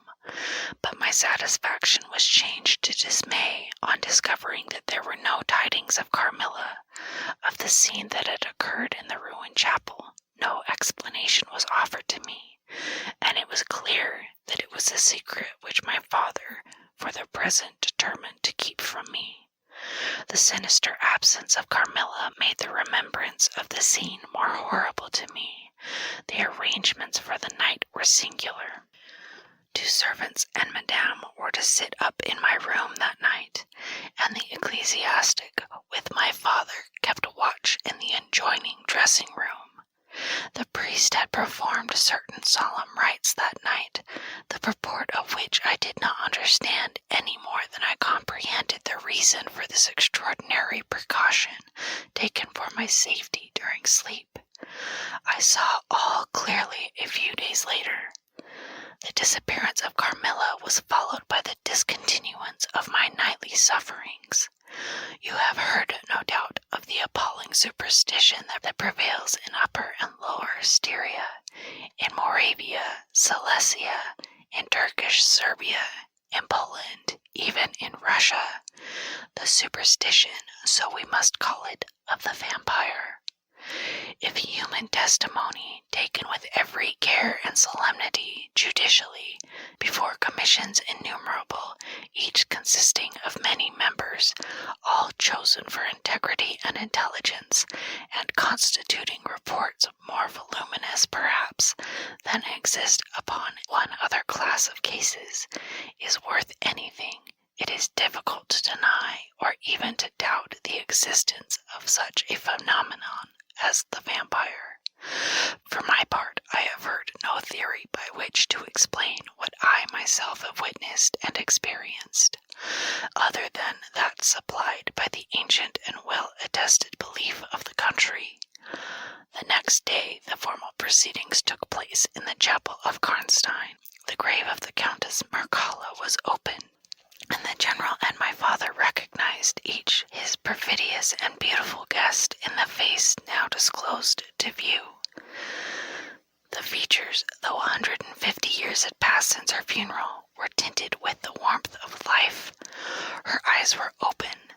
No cadaverous smell exhaled from the coffin.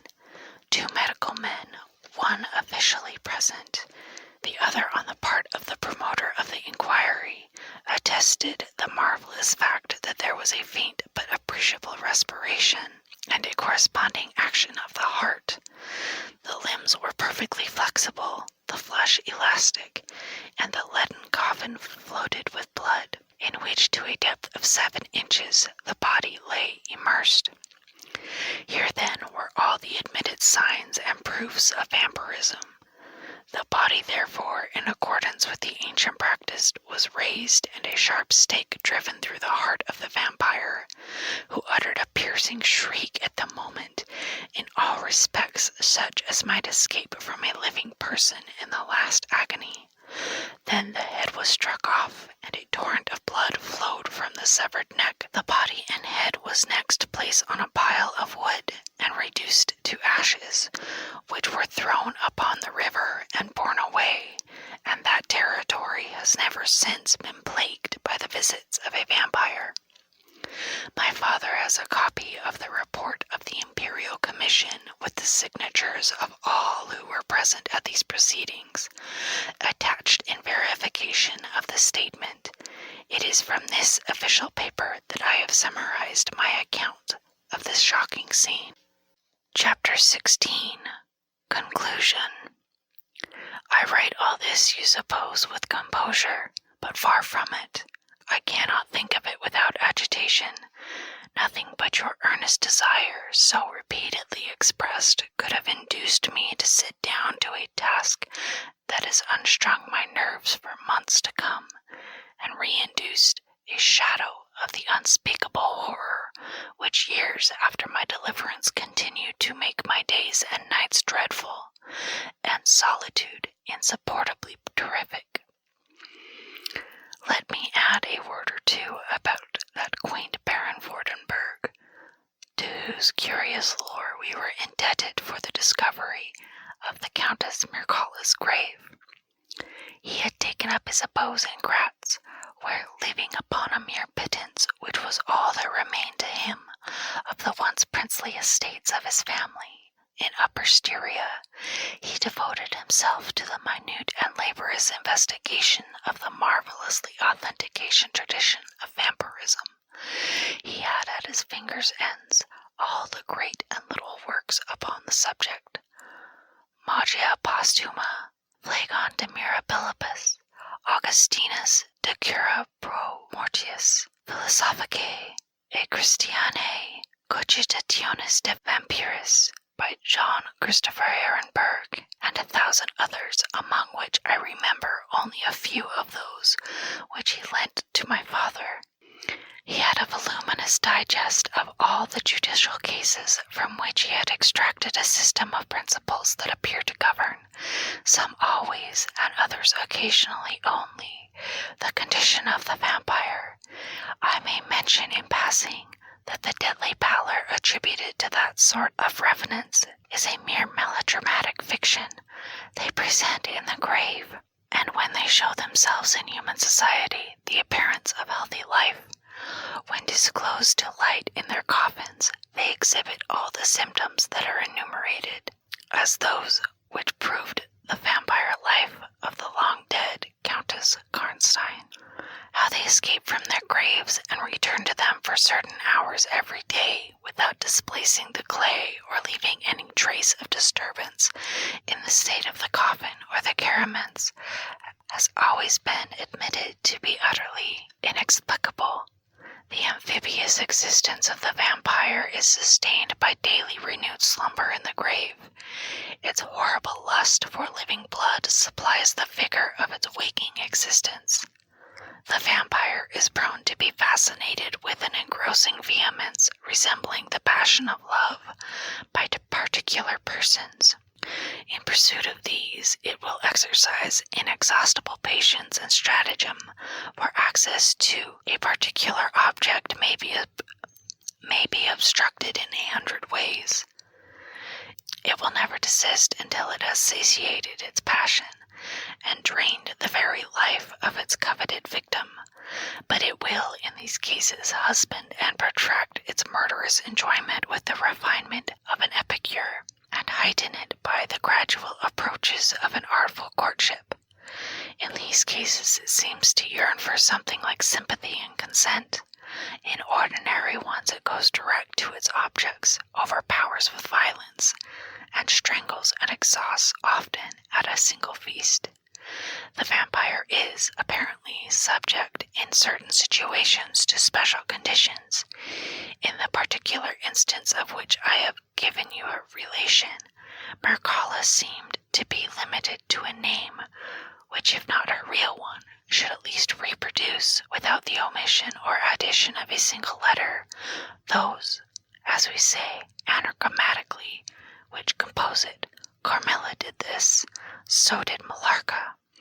My father related to the Baron Vordenberg, who remained with us for 2 or 3 weeks after the expulsion of Carmilla, the story about the Moravian nobleman and the vampire at Karnstein churchyard, and then he asked the Baron how he had discovered the exact position of the long-concealed tomb of the Countess Mircalla. The Baron's grotesque features puckered up into a mysterious smile. He looked down, still smiling upon his worn spectacle case, and fumbled with it. Then looking up, he said, "I have many journals and other papers written by that remarkable man, most curious among them is the one treating of the visit of which you speak to Karnstein. The tradition, of course, discolors and distorts a little. He might have been termed a Moravian nobleman, for he had changed his abode to that territory, and was, beside, a noble. But he was, in truth, a native of Upper Styria. It is enough to say that in very early youth he had been a passionate and favourite lover of the beautiful Mircalla, Countess Karnstein. Her early death plunged him into inconsolable grief. It is the nature of vampires to increase and multiply, but according to an ascertained and ghostly law, assume at starting a territory perfectly free from that pest. How does it begin, and how does it multiply itself? I will tell you. A person more or less wicked puts an end to himself. A suicide under certain circumstances becomes a vampire.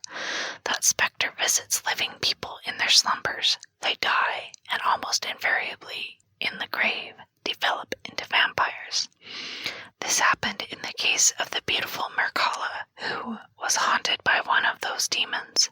My ancestor Vordenberg, whose title I still bear, soon discovered this, and in the course of the studies to which he devoted himself, he learned a great deal more. Among other things, he concluded that suspicion of vampirism would probably fall, sooner or later, upon the dead countess, who in life had been his idol. He conceived a horror, be she what she might, of her remains being profaned by the outrage of a posthumous execution. He has left a curious paper to prove that the vampire, on its expulsion from its amphibious existence, is projected into a far more horrible life, and he resolved to save his once beloved Mircalla from this. He adopted the stratagem of a journey here, a pretended removal of her remains, and a real obliteration of her monument, when age had stolen upon him, and from the veil of years he looked back on the scenes he was leaving. He considered in a different spirit what he had done, and a horror took possession of him. He made the tracings and notes which have guided me to the very spot, and drew up a confession of the deception that he had practiced. If he had intended any further action in this matter, death prevented him, and the hand of a remote descendant has, too late for many, directed the pursuit to the lair of the beast. We talked a little more, and among other things he said was this: one sign of the vampire is the power of the hand. The slender hand of Mircalla closed like a vice of steel on the general's wrist when he raised the hatchet to strike, but its power is not confined to its grasp. It leaves a numbness in the limb it seizes, which is slowly, if ever, recovering from. The following spring my father took me a tour through Italy. We remained away for more than a year. It was long before the terror of recent events subsided, and to this hour the image of Carmilla returns to memory with ambiguous alternations. Sometimes the playful, languid, beautiful girl, sometimes the writhing fiend I saw in the ruined church, and often from a reverie I have started, fancying I heard the light step of Carmilla at the drawing-room door. That concludes today's episode of Whispered Horror and the reading of Carmilla by Joseph Sheridan LeFanu. Tune in next time for our next story. Thank you so much for listening, and remember, it's okay to be afraid of the dark.